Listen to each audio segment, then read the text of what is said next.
და მის სიღრმეებში უფრო ფუნდამენტურად ესე საფუძვლიანად არ ჩამიხედავს და ეხლა მომეცემა საშუალება რომ სხვა მნიშვნელოვან საკითხზე აუმწურავი თუ არა მინიმუმ რაღაცა საინტერესო პასუხები მივიღოთ.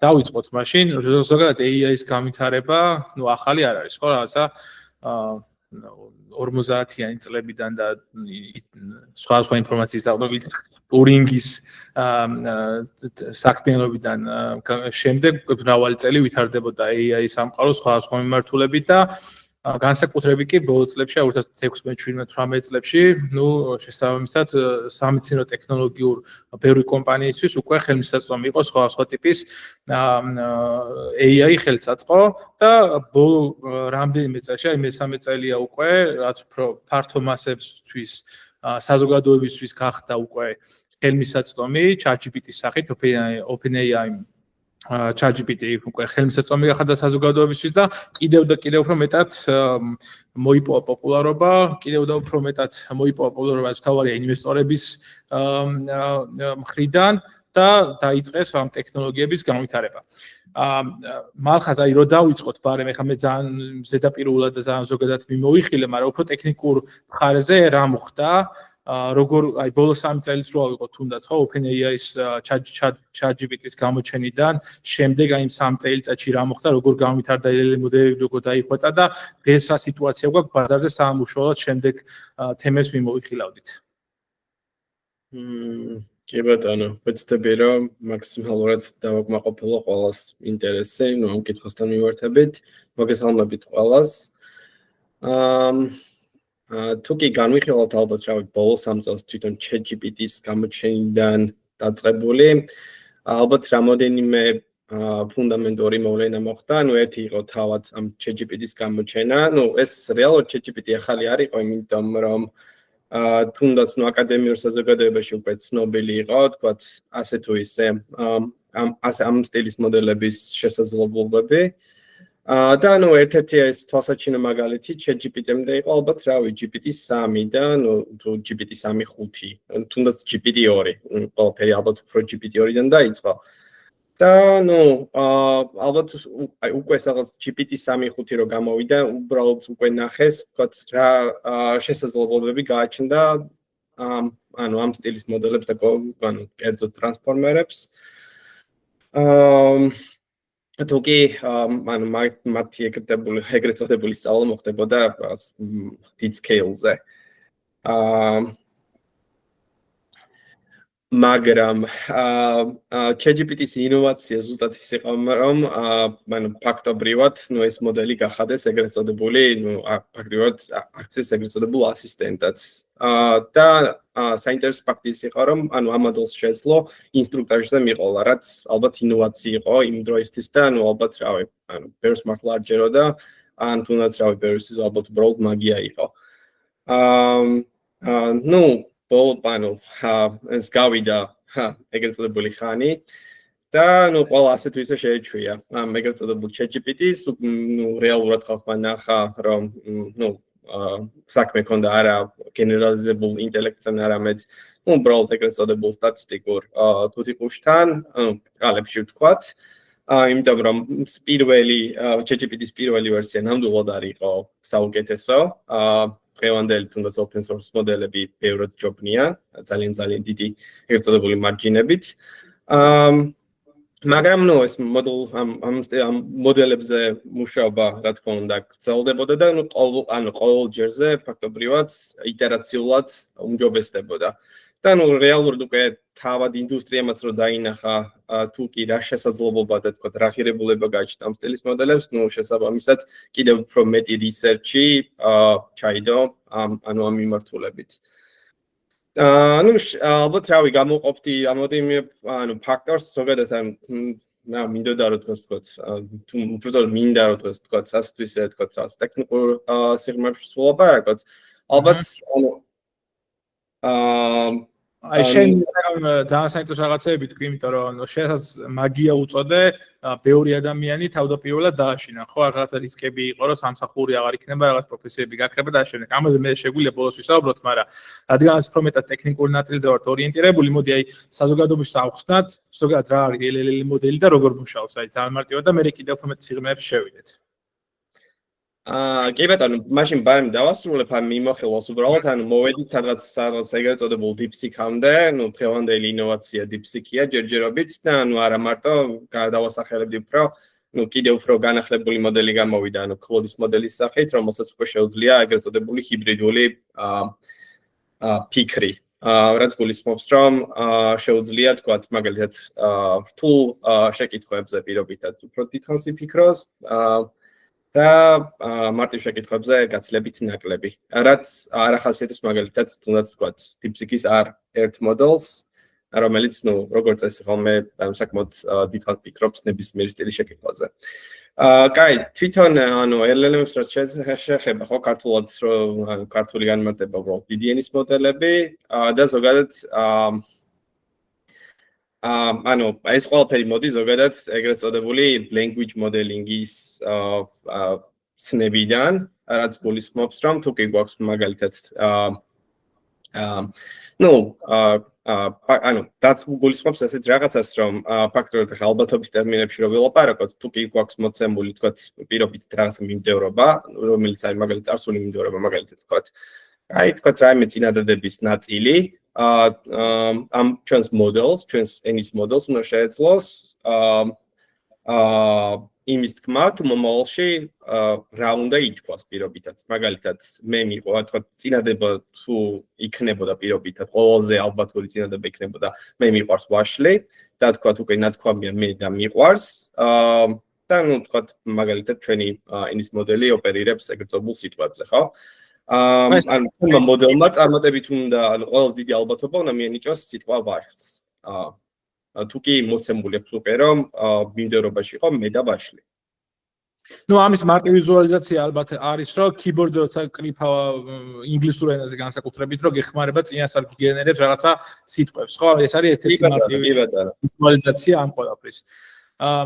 გასაგებია ზოგადად აი ამ მიმართულებით DeepSeek-ი ახსენე, ხო? უბრალოდ მანამდე სანამ მივიდოდეთ, მინდა რომ ზოგადად OpenAI ამოწუროთ ჯერ და მე გადავიდეთ სხვა ხელსაწყოებზე, სხვა მოდელებზე. OpenAI-ის წარმატება აი ამ პროცესებში ყველაზე დიდი, მისი როლი ამ ყველაფრის AI-ის განვითარებაში დღევანდელ დროში და თუნდაც დაინტერესება, ხო, წავახცეთ სხვა ინვესტორისგან და დღესდღეობით რა ვიცი ქვეყნებს შორის ერთ-ერთი ომია თითქმის პირდაპირ გაგებით გამოცხადებული ამ ტექნოლოგიის განვითარების მიმართულებით, ხო? აი კიდევ უფრო მეტად რო გავუსვათ ხაზი, რა ტექნოლოგია და რატო იყო OpenAI-ის მისი როლი უფრო სწორედ ამ ყველაფერში ეგ ნაწილი რომ მიმოვიხილოთ. კი ბატონო. ეს ყველაფერი რეალისტურად OpenAI-დან არ დაწყებულა, მაგრამ უბრალოდ OpenAI იყო უბრალოდ ეგრეთ წოდებული პიონერი, ვინც ამ სტილის მოდელების შესაძლებლობა გვაჩვენა. ეს შეიძლება ყოფილიყოს თავისუფლად Google-ი, ფაქტია რომ Google-ს უკვე გააჩნდა, მსგავსი ტიპის მოდელი, უბრალოდ თუნდაც შეიძლება თქვა, იმიტომ არასაჯაროა რომ უბრალოდ არის მოდა თქვა, როგორ შეეძლოთ ამ სტილის მოდელების თქვა მონეტიზაცია და მაგათ ბიზნეს მოდელს ასე თუ ისე უტყამდა, ხო, ახლა search engine-ი ხარ და შენი search engine ფაქტიურად ალბათ მომავალში უბრალოდ არ გვექნება ეგრეთ წოდებული Google-ის ბარი და უბრალოდ დაველაპარაკებით ხელოვნურ ინტელექტს, ჭალებში ხელოვნურ ინტელექტს. და ეს ყველაფერი სანამ OpenAI-ზე ვილაპარაკებთ, აღსანიშნავია ეს ყველაფერი საიდან დაიწყო. ხელოვნური ინტელექტი რა თქმა უნდა ვითარდებოდა, ალბათ ყველაზე დიდი ბუსტი ქონდა პირველად, ალბათ სადღაც 2010 წელს. ეს Hinton-ის და ეს ჭალებში AI-ის მამების დამსახურებით, როდესაც უკვე ფაქტიურად დაფუძნდა ეგრეთ წოდებული თქვა ეს back propagation framework-ები და ასე შემდეგ, ეს მთლიანი AI framework-ები, მაგალითად თუნდაც PyTorch-ი და თქვა თუნდაც TensorFlow და ასე შემდეგ. და ალბათ პირველი დაინტერესება, ახლიდან დაინტერესება, იმიტომ რომ 80-იან წლებშიც იყო, 90-იან წლებშიც იყო, ან სტილის ნეირონული მოდელები, უბრალოდ კომპიუტერი არ არსებობდა ეგრეთ წოდებული. და დაინტერესდა გამოჩნდა, როდესაც ალბათ გამოვიდა AlexNet-ი, რომელმაც ამ სურათების benchmark-ზე, ფაქტიურად ძალიან დიდი ეგრეთ წოდებული margin გადავსწრო სხვა სტატისტიკურ მოდელებს. და ამ AlexNet-ის ერთ-ერთი ავტორი არის თუნდაც ილიას უწკევერი, რომელიც OpenAI-ში მუშაობდა და მე ალბათ ბევრმა იცის ეს Sam Altman-ის და უწკეველის დრამა. და შესაბამისად, ეს იხვეწებოდა, რა თქმა უნდა, არქიტექტურები გქონდა, თქვათ ეს ეგრეთ წოდებული კონვოლუციური ნეირონული, ჯერ თავიდან ეგრეთ წოდებული ნეირონული ქსელები, ან პრივი შემდეგ ალბათ იყო უკვე ესე რეკურენტული ნეირონული ქსელები, კონვოლუციური ნეირონული ქსელები და უკვე ამათი არქიტექტურული გაუმჯობესებები, მაგალითად LSTM-ი და ასე შემდეგ. და ამ ყველა მოდელს გაჩნდა ერთადერთი პრობლემა, CNN-ების შემთხვევაშიც კი უბრალოდ იმას ვიტყვი, რომ ყველა იყო, ფაქტობრივად large scale-ზე, ესე იგი ძალიან რთული იყო ამ მოდელების თუქცნა, იმიტომ რომ ძალიან დიდ ეგრეთ წოდებულ computational resource მოითხოვდნენ. და მაგალითად RNN-ებს იყენებდნენ უმეტესწილად ეგრეთ წოდებულ ენის მოდელირებაში, ეგრეთ წოდებულ ენის მოდელებად. მაგრამ ამათ ჰქონდათ ერთი ფუნდამენტური პრობლემა, რაც იყო, რომ არ შეეძლოთ პარალელიზაცია, ფაქტიურად ყოველთვის დამოკიდე, ფაქტიურად შეიძლება ქონოდა ძალიან მძლავრი სისტემა, ძალიან ბევრი, თქვათ, ეგრეთ წოდებული node-ით და ასე შემდეგ, მაგრამ საერთოდ ვერ გამოიყენებდი ამ ყველაფერს, იმიტომ რომ ელემენტარული პარალელიზაციის შესაძლებლობა არ ჰქონდა. და ეს ყველაფერი გადაჭრა ზუსტად იმ ცნობილმა სტატიამ, რომელიც გამოქვეყნა Google-მა 2017 წელს, და რომლის მთავარი ავტორი იყო ეგრეთ წოდებული, სასახელს უმავიცლება, მარგვარი არის ვასვანი, ან სახელი არ ვიცი, წესი ალბათ ინდოელია. და ამ სტატიას ერქვა ყურადღება არის ის, რაც არის ის, რაც გჭირდება რა, მხოლოდ ის მხოლოდ გჭირდება. ესე იგი ყურადღების გარდა სხვა არაფერი არ გჭირდება. და ამ ფაქტიურად კი ერქვა ეგრეთ წოდებული ყურადღება არის ის, რაც გჭირდება, მაგრამ ამ სტატიაში იყო აღწერილი პირველი ტრანსფორმერის ფუნდამენტური არქიტექტურა. არსებობდა თვითონ ტრანსფორმერი როგორც მოდელი, რა თქმა უნდა, ბევრი კომპონენტისგან შედგება, ყველა კომპონენტი ასე თუ ისე სხვადასხვა სახით არსებობდა, მაგრამ ამ სტატიაში იყო პირველი ეს ფუნდამენტურად წარმოდგენილი არქიტექტურა, რომელიც გათვლილი იყო რეალურად მანქანურ თარგმნასთან, იმიტომ რომ არქიტექტურაში ჰქონდა ეგრეთ წოდებული ენკოდერი და ჰქონდა დეკოდერი. და ზუსტად აქედან დაიწყო აღმავლობა და რეალურად ახლა თქვა მოკვდავებს საერთოდ არ ეგონათ, რომ პირველ როცა გამოვიდა თან ძალიან საკმაოდ რთული გასაზრებელი იყო, საკმაოდ უცხო რაღაცა იყო ალბათ რა თუნდაც AI practitioner-ებისთვის რა, ხა გულისხმობ მაგალითად აკადემიაში ვთქვათ გადავარდნენ საზოგადოებას, მაგრამ ალბათ ჩვეულებრივი მოკვდავისთვის საკმაოდ რთულად აღსაქმელი სტატია იყო. რა თქმა უნდა, მე შემდეგ გამოვიდა უკვე ამ სტატიის გარჩევები და ასე შემდეგ და რა თქმა უნდა, ხალხმაც ასე თუ ისე ისწავლა და რეალურად ასე თუ ისე ვისწავლეთ რა არის ყურადღება და ფაქტიურად ამ ტრანსფორმულ არქიტექტურებში ყველაზე ფუნდამენტური იყო ყურადღება, რამაც მოგვცა ზუსტად ის, რაც დღეს გვაქვს, ხო? ნებისმიერი თანამედროვე მოდელის ფუნდამენტური ბლოკი არის ყურადღების ბლოკი. და თუ კი ადამიანს სურს უბრალოდ თქვა სტილის მოდელები ეს მოდეს კარგად,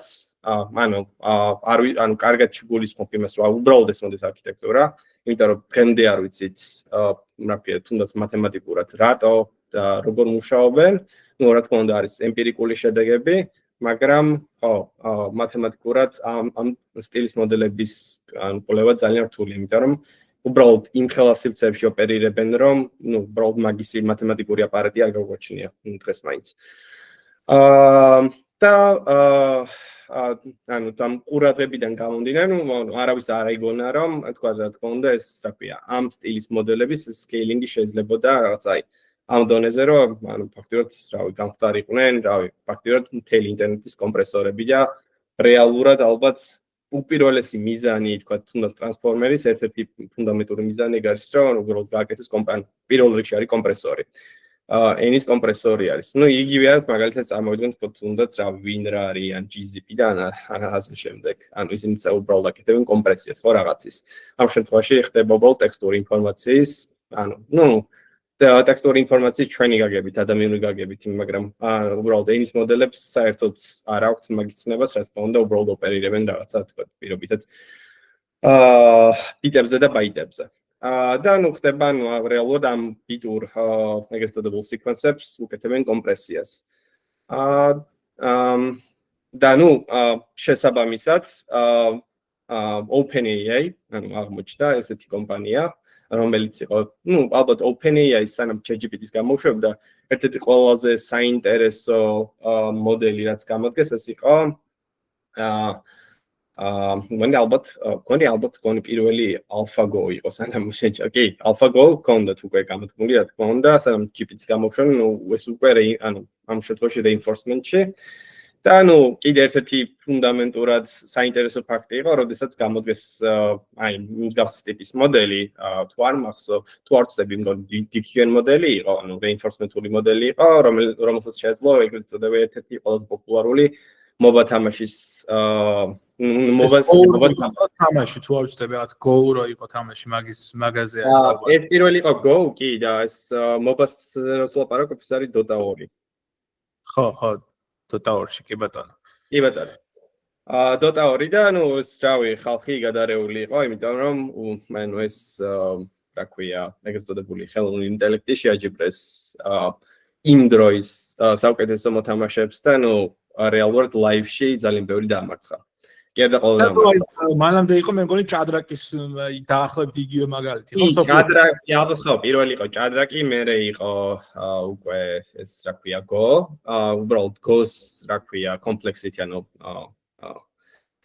ბევრად მაღალია ვიდრე თუნდაც ჭადრაკის იმიტომ რომ ბევრად დიდი space complexity კომბინაცია ხო ბევრად მეტი კომბინაცია არის და რა თქმა უნდა ხო brute force-ი არ გიშველის რა მარტო და საინტერესო ის იყო რომ თქვა თუნდაც საკმაოდ კარგი ეგრეთ წოდებული თული აღმოჩნდა იმისთვის რომ თუნდაც თქვა ეს ადამიანები განვითარებულიყვნენ ხო იმიტომ რომ აღმოაჩინეს ის ცვლები რომელიც რეალურად ძალიან არაინტუიტიური იყო მაგრამ მიხავდა რეალურად მოთამაშე რეალურად გამარჯვებისკენ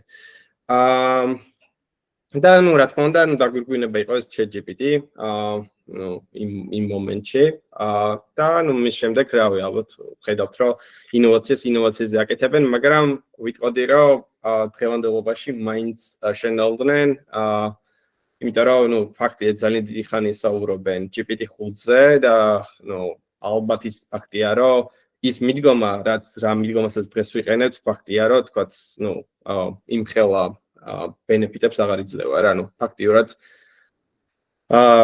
რავი გამოუწურეთ რაც კი შეგვეძლო ამ სტილის წვრთნის პარადიგმიდან გამომდინარე და ფაზა რომელიც ამ ტექნოლოგიის განვითარებას მოყვა დამთავრდა ეს ფაზა ამთავრდება შენი აზრით რაც არის ახლა დღევანდელი სახე თუ კი დავაკვირდებით რავი მიმდინარეობას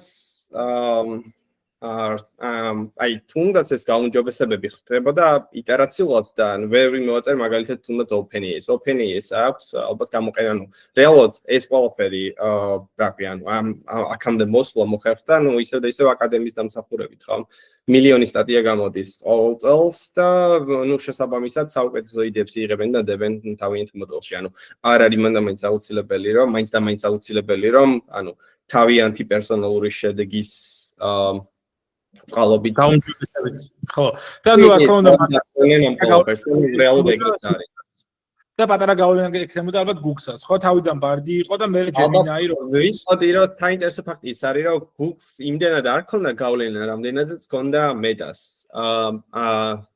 და მაგან ძალიან Meta-მ ძალიან შეცვალა თამაშის წესები და ალბათ ძალიან ჭკვიანურადაც ალბათ რა ვიცი Zuckerberg-ს შეგვიძლია ერთი მიოწეროთ კარგი მიუხედავად იმისა რომ Metaverse-ი ჩაუვარდათ ძალიან დიდი წარმატება ნახეს ამ ხელოვნური ინტელექტის მიმართულებით და კერძოდ რავი გულისხმობ ამ შემთხვევაში ლამას და იმიტომ რომ ლამა იყო პირველი ეგრეთ წოდებული foundational მოდელი, რომელიც გამოდგეს, ну, თავიდან მართალი არ ქონდა ნორმალური ეს ეგრეთ წოდებული terms of use, მაგრამ ну, მაინც ხალხმა დაიწყო რა ქვია, ხალხს მიეცა საშუალება რომ თქო, ეკვილი ამ სტილის მოდელები და ემუშავა მის ოპტიმიზაციებზე და ну, აქედან დაიწყო შემოსაბამისად ეს ეგრეთ წოდებული პრუნინგის მიდგომები, რაც ნიშნავს რომ თქო, ეს მოდელის თქო, გამოხშირვა, თქო, თუნდაც კვანტიზაციები, ანუ თქო, მოდელის ბიტურობის შემცირება და ასე შემდეგ. ну, ამ სტილის მიდგომები, ну, აქედან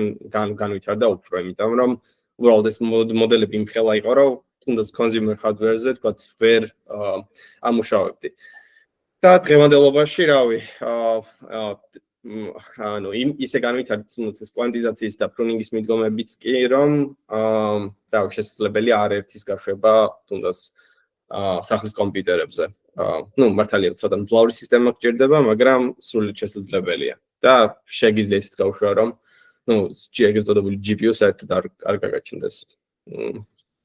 ხო, აი ამ ყველაფრის ფონზე რაც ახლა შენ ახსენე, ძალიან საინტერესოა, მაგრამ ბოლო პერიოდში გამოჩენია ეს DeepSeek. ну, DeepSeek ახალი არ არის, რამდენიმე წელი არსებობს, მაგრამ აი დღევანდელი მოდელიაც დადეს თან რაღაცა იქ ბევრი ჭორი დაერიხა, ხო, რაღაცა 6 მილიონად გააკეთეს და ახლობით იდენტური. ეს ორი ანუ ეგ ზედმეტად არა დამაჯერებელია 6 მილიონი შეიძლება მართლა ღირდა უბრალოდ ალბათ შესაძლებლობისად ერთი საბოლოო ეგრეთ წოდებული რანი ტრეინინგ რანი მაგრამ მთლიანობაში ანუ ხო ან თუნდაც თქვა ხელფასები თქვა წარმომადგენლებელი ცდები და მილიონი ექსპერიმენტი ფაქტია გაკეთებული თუნდაც სტატის გადახედვიდან გამომდინარე იმიტომ რომ თვითონაც აღიარებენ რომ ან საკმაოდ ბევრი რაღაცა წადეს და რეალისტურად მაგას ახლა უბრალოდ 6 მილიონი ფიზიკურად ვერ ეყოფოდა და მეორეც ანუ ეს იგივე რაც გითხრან რომ აი თქვა თუ კი გეხნება 6 მილიონი გაწვნი ანუ ვერ გაწვნი ანუ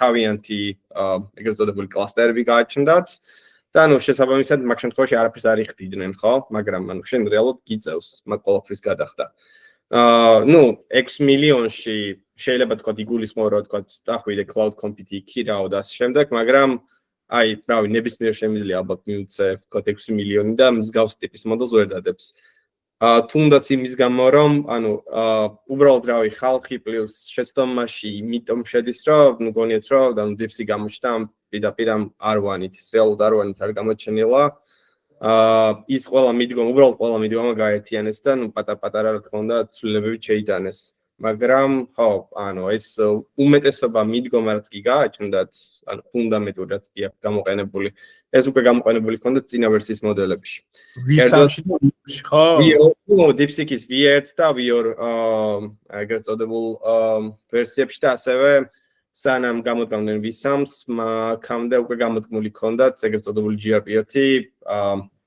DeepSeek რაც MES მოდელი აღარ მახსოვს 7 მილიარდ პარამეტრიანი რომელიც კონკურენციას უწევდა, რავი. ანუ ყველა open source მოდელ ჯობნიდა და თითქმის, რავი, ზოგიერთ closed source მოდელსაც კი ჯობნიდა, რომელიც, რავი, ალბათ, რავი, რომლების მინიმუმ 10 ჯერ მეტი იყვნენ პარამეტრების რაოდენობით. ანუ ბევრად უფრო გიგანტურ მოდელებს უწევდნენ კონკურენციას. და ნუ GRPO, რა ქვია, GRPO-ს კი ვახსენებს, მაგრამ ეს არის, ანუ უფრო ანუ კონკრეტულად ვთქვათ ეს არის ეგრეთ წოდებული reinforcement-ის ალგორითმი.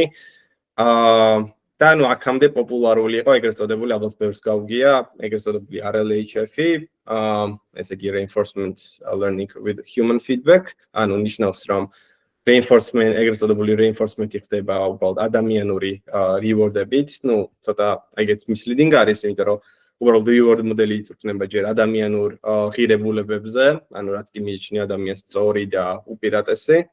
და ნუ შემდეგ ხდება ეგრეთ წოდებული ეს reinforcement-ული ოპტიმიზაცია, ეგრეთ წოდებული language მოდელების, როგორც ანუ language მოდელი შეგვიძლია ჩავთვალოთ, რომ არიან უბრალოდ policy მოდელები ამ შემთხვევაში, reinforcement-ულ framework-ში. და ნუ ხდება მათი ოპტიმიზაცია. უბრალოდ თემა ის არის, რომ ხო, ნუ ამ შემთხვევაში პოპულარული იყო ჯერ PPO, ანუ RLHF-ი როცა გამოვიდა, მაგრამ PPO-ს აქვს ბევრი ანუ საკმაოდ რთული არის, იმიტომ რომ არა სტაბილურია ზოგადად. ნუ აქვს კი თავისი ეგრეთ წოდებული მექანიზმები, რომ ასე ვთქვათ, არასტაბილურად დაწავიდეს ეს ოპტიმიზაცია, მაგრამ მაინც საკმაოდ რთულია. ანუ შემდეგ ახლა უფრო პოპულარულია დღემდე იყო პოპულარული DPO მაგალითად direct policy optimization-ი, proximal policy optimization და ნუ ამ შემთხვევაში ანუ შემოვიდა DeepSeek-ი, რომელმაც თქვა რა ხო, ანუ არ გვინდა არც BPO, არც DPO და ნუ დადეს თავიანთი სახესხვაობა, რომელიც არის უბრალოდ PPO სახესხვაობა, ანუ proximal policy optimization methods, რომელიც თავის მხრივ არის TRPO, რა ქვია, მიდგომის დახვეწილი ვარიანტი და ნუ ალბათ სულ პირველი რა ქვია, სულ პირველი ალგორითმი, რაც ამ სტილის ანუ რაზეც ეს სტილი ამ სტილის მოდელები დაშენდა, ეს არის ამ მოდელს ქვია, ნუ ამ ალგორითმს ქვია ეგრეთ წოდებული reinforce, რომელიც არის policy ანუ ესეთი უპირველესი policy optimization მიდგომა. ხო, ნუ ალბათ რავი, შეიძლება საერთოდ ვერ მაქოთ, ვერ საერთოდ წოდეს რა თან ვთქვათ reinforcement-ი არის მოდეს, ან ვთქვათ არ ქონია შეხება, მეც არ მქონია მაგალითად ბევრი შეხება, მაგრამ ხო, როცა ვთქვათ ესეთი ფუნდამენტური ცვლილებები ხდება, ნუ ყოველთვის სახელმწიფოურად თუ გინდა რომ გესმოდეს, ნუ იქაც ჩაიხედო და იქიდან ისწავლო რაღაცები. და ნუ ერთს ვიტყვი კიდევ რომ ანუ არ ერთი ანუ უკვე ეს DeepSeek-ი როცა გამოჩნდა, ანუ არ ერთი იყო, ანუ არ ერთი ანუ მართლა ძალიან მაგარი რაღაცა იყო.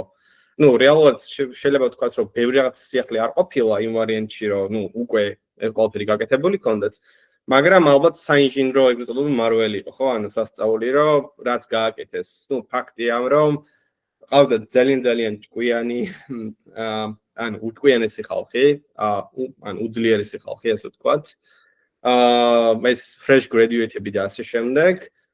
და ნუ საინტერესო ფაქტი ის არის, რომ ხო, ნუ ის რა თქმა უნდა, გამოყოფილი ქონდათ რაღაც შეზღუდული კომპიუტი, ჭყალებში შეზღუდული კომპიუტი, ნუ ახლა იმ ხელა რაც მაგალითად ვთქვათ, თუნდაც Elonis XAA-ს გააჩნიან, რავი, თუნდაც OpenAI-ს აქვს გამოყოფილი ამ სტილის მოდელების საწვრთნელად, ნუ ამით ქონდათ რაღაცა, ნუ თუ კი დაუჯერებთ, ხო? რომ მართლა იქ რაოდენობა გამოიყენეს. უბრალოდ საინტერესო ფაქტორი ის იყო, რომ რადგან ქონდათ ესე იგი ანუ აქტიურად უფრო დაბალი ლეველის ვიდეო კარტები, ანუ Nvidia-ს შესაბამისად, ნუ მოუწიათ რაღაც გიჟობების კეთება, ანუ კერძოდ ალბათ ყოველს ბევრს გაუგია CUDA მაგალითად, CUDA არის რეალურად ეგრეთ წოდებული ჩავთვალოთ ნუ ენა გლეხურად ენა დავარქვათ, ანუ ფაქტიურად ის medium-ი, რაც დგას მაგალითად, ანუ GPU-სა და ანუ hardware-სა და ანუ ადამიანს შორის, ანუ და ანუ რეალურად CUDA-ს მეშვეობით შეგვიძლია უბრალოდ ამ hardware-ზე манипулირება, მაგრამ ესენი უკვე ჩავიდნენ, ანუ გამოიყენეს არა CUDA, არამედ CUDA-ს კიდევ უფრო ქვედა ლეველი რეალურად. ჩავიდნენ CUDA-ს assembly-ის დონეზე და რეკონფიგურაცია გავუკეთეს GPU-ებს ისე რომ ფაქტიურად ეს CUDA-ს კორების რაც ნაწილი ფაქტიურად გადაამისამართეს GPU-ებს შორის კომუნიკაციაზე და დარჩენილი ნაწილიც რა თქმა უნდა ეს მიდიოდა ტრეინინგი. და ანუ აქ ფუნდამენტური ფაქტი ის არის რომ ანუ რატო გააკეთეს ეს ყველაფერი ზოგადად როცა ვიძახით რომ ანუ ყოველ წელს ეს კომპიუტი იზრდება და იზრდება ცოტა misleading არის, ხო? ანუ აქ ვიძახით რომ ხოლმე თქვათ რავი, გამოდის თქვათ რავი, შეიძლება ერთი ჩიპის გამოთვლის სიმძლავრე იყოს მაგალითად რავი, 100 ტერაფლოპი მაგალითად რავი, ან 1 პეტაფლოპიანი, ახლა რო ვიძახით ხოლმე რომ 1 პეტაფლოპიანი, რავი, თქვათ სუპერკომპიუტერი, რავი, აწყვეს და ასე შემდეგ. ამ შემთხვევაში ფლოპებში გულისხმობთ floating point operation-ებს, ანუ ყველაფერი, ანუ ყველა ნებისმიერი ოპერაცია, ჩავთვალოთ რომ თქვათ floating point-ია ამ შემთხვევაში და გვაინტერესებს რამდენი ოპერაციის გაკეთება შეუძლია თქვათ ამ თვალსები წუთში, თქვათ სისტემას ან წამში. ნუ ალბათ მგონი წამი, უბრალოდ წამში არის, ხო, რამდენი ოპერაციის გაკეთება შეუძლია წამში. და მაგალითად შეუძლია თქვათ ტრილიონი და ასე შემდეგ, მაგრამ პრობლემა ის არის, რომ ზოგადად, ანუ გამოთვლითი ძალა არ არის პრობლემა, ხო? შეიძლება გქონდეს, თქვათ, 100 ტერაფლოპი და ვერ გამოიყენო 100 ტერაფლოპი, იმიტომ რომ თავიდან ბოლომდე დამოკიდებული ხარ ეგრეთ წოდებულ bandwidth-ზე, ანუ data-ს, ანუ bandwidth-ზე, ანუ bandwidth-ი ეს არის, ანუ რამდენად სწრაფად ხდება ინფორმაციის მიმოცვლა. ანუ შენ თუ გინდა თუ გაქვს რაღაც სისტემა პირობითად, თქვათ 100 ტერაფლოპიანი, ანუ სიმძლავრით, თუ კი არ მიაწოდე შესაბამის data-ს, შესაბამის სისწრაფით, ხო? Ну, შესაბამისად არ გაქვს, იმიტომ რომ ფაქტობრივად უწევს მოცდა, ხო? ანუ ფაქტობრივად რა კომპიუტერის რაღაც, ანუ ეგრეთ წოდებული კორების რაღაც ნაწილი უბრალოდ უმოქმედოა.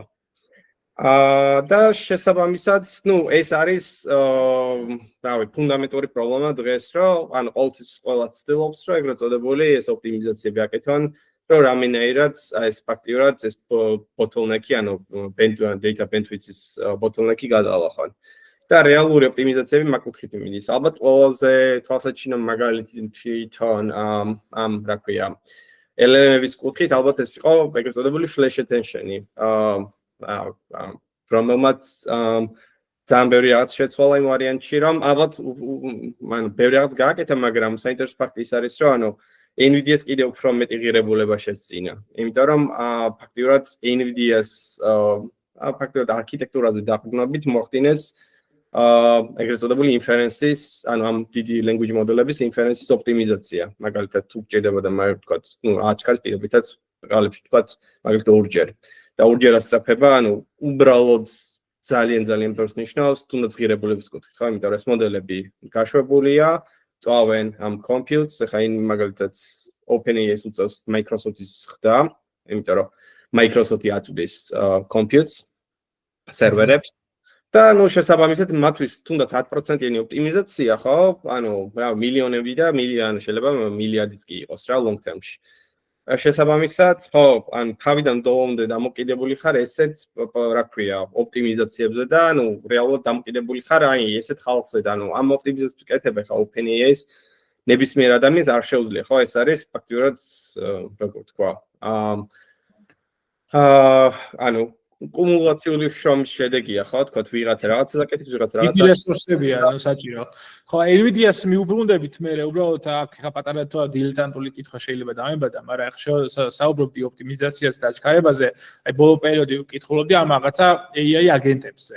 აი ეს აგენტების როლი თუ არის რეალურად და ეგ თუ იღებს ამ გავლენას პირობითად აი ამ სიჩქარის ოპტიმიზაციის და აჩქარების პროცესში. ანუ ეს აგენტები ძალიან ფენსი სიტყვა მე ზოგადად საერთოდ მიყვარს აგენტები, ანუ აგენტი რეალისტურად უმეტეს შემთხვევაში ხო თქვა, ну, ეგეც თქვა შეგვიძლია, ანუ აგენტად ვიგულისხმოთ ნებისმიერ ელემენტი, ნებისმიერ აგენტი შეიძლება იყოს უბრალოდ რაღაც კონკრეტული ენის მოდელი, რომელიც უბრალოდ ჩაყენებულია რაღაცა მდგომარეობაში, ანუ ვაკეთებთ, ну, მის ეგრეთ წოდებულ grooming-ს. და ну ვეუბნებით რომ აკეთოს კონკრეტული რაღაც, ანუ აგენტს უბრალოდ ვეძახით LLM-ს, რომელსაც აქვს წინასწარ მიცემული რაღაცა task-ი. და ანუ guideline-ები ეგრეთ წოდებული და ამ guideline-ებს არ უნდა გაცდეს. მაგრამ როგორც წესი ხო, ანუ მთელი ანუ ზოგადად მუღამის უნდა იყოს რომ ხო, ანუ როგორც წესი, ანუ აქ ბევრი მოდელი უნდა გქონდეს, თქვა თუ კი ეს უფრო მრავალფეროვნება და უფრო მეტი, რა ქვია, ეფექტურობა გინდა. მაგრამ ამ შემთხვევაში როგორც წესი ხოლმე ხშირად ვიყენებთ ერთ-იგივე მოდელს და ეს თქვა უბრალოდ თქვა prompt შეუცვლით, ან შეიძლება თქვა აგენტებს ეგრეთ წოდებული ეს რა ქვია, პატარა ჰიპერპარამეტრებით შეუცვალოთ, მაგალითად მოდელის ტემპერატურა შევცვალოთ, თქვა სხვა იმისთვის, აგენტისთვის და ну ეს აგენტები მე რაღაცნაირად უკვე ტანდემში ვამუშაოთ. ну ყველა აზრითაც ალბათ ვიწრო სპეციალობის LLM მოდელები ვიწრო სპეციალობის და მე მგონია რომ ალბათ მომავალში გამოჩნდება პირდაპირ აგენტები იქნება ვიწრო სპეციალობაზე, ანუ გადაწყვეტილი აგენტები, ანუ ფაქტობრივად გვექნება ეგრეთ წოდებული small language მოდელები, რომელიც გააკეთებენ კონკრეტულ tasks მხოლოდ. და ანუ რავი, როგორც ვიცი, ხალხი და იმაზეც მუშაობს, რომ თქვა კონდეს, თქვა LLM-ებზე დაფუძნებული კომპილერები და ასე შემდეგ, თუნდაც ოპერაციული სისტემა. და ну იმასაც ხედავთ, თქვა NVIDIA როგორ იყენებს, თქვა თუნდაც აი ამ ტრანსფორმერულ არქიტექტურებს ამ super sampling-ში მაგალითად, თქვა თუნდაც ამ ტექსტურების კომპრესიაში, რომელიც, რავი, ანუ ფუნდამენტურად ცვლის ინდუსტრიას. და ну ყველაზე თვალსაჩინო მაგალითია იმ თუნდაც თქვა გეიმინგის ნაწილში ეს DLSS-ი, თქვა NVIDIA-ს, რომელიც აკეთებს super sampling, ანუ upscaling-ს აკეთებს რეალურად და რომელიც იწვნება, რავი, ანუ რაღაცა როგორც ცნობილი გახდა, საკმაოდ დიდ კლასტერზე წვნიან ხოლმე, ამ DLSS-ის models. მან მოკლედ ამას რა თქმა უნდა მოიმატა, რა ქვია, პოლიგონების რაოდენობამ თუნდაც თამაშებში ხარისხი. კი, ანუ ესენი იზრდება, ანუ აქამდე ჩეზლოთ, თქვათ, თავის დროზე გამოვიდა, მაგალითად, ყოველ ცნობილი თამაში იყო ეს, ყველა რო, თქვათ, ეს meme თამაში იყო ფაქტიურად უკვე, ეს მაინც რა ერქვა.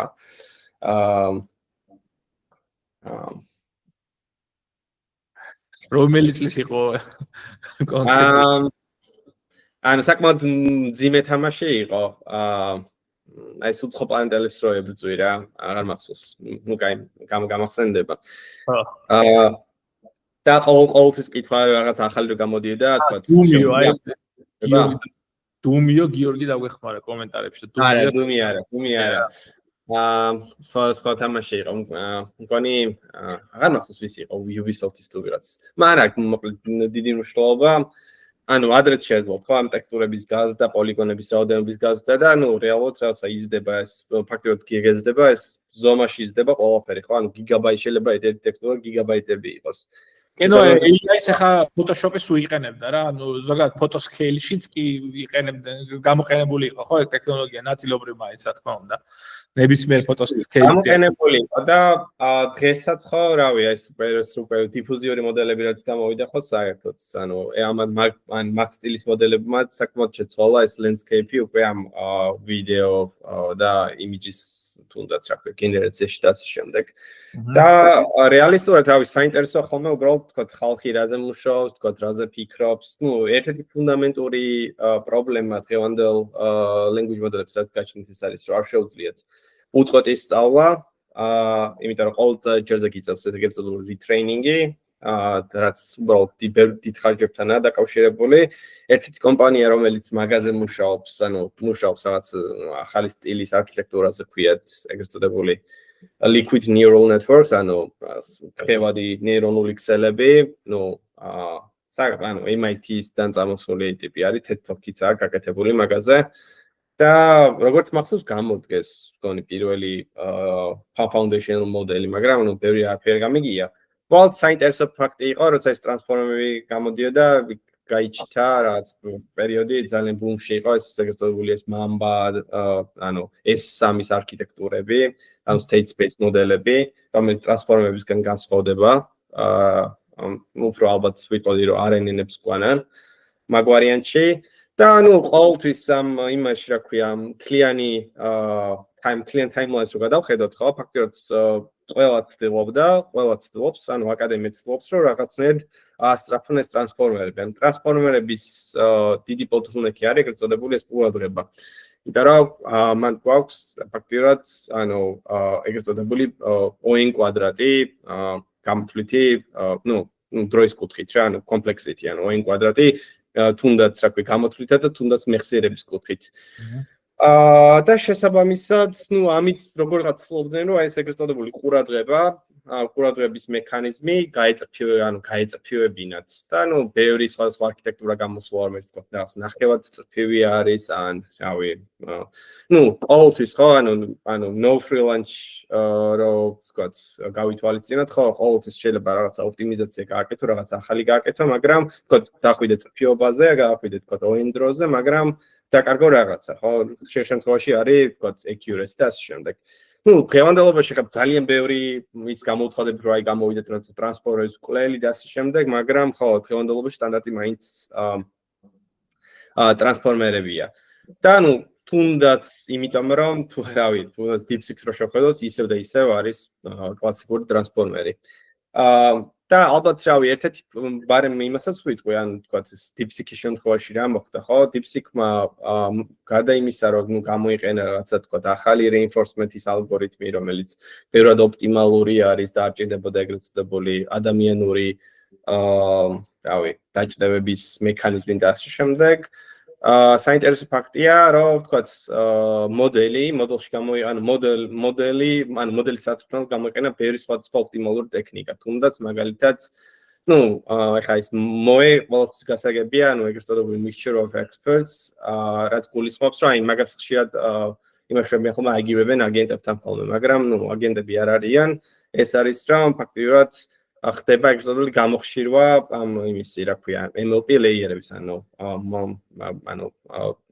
კორევი ნეირონული ბლოკების ტრანსფორმერებში და რეალურად იქ ხდება რომ ფაქტიურად გვაქვს ეგრეთ წოდებული ექსპერტები და გვაქვს ეგრეთ წოდებული რაუთერი, ანუ გადამგზავნი, რომელიც დანიშნულებაა რომ თქვათ ყოველი შემოსულ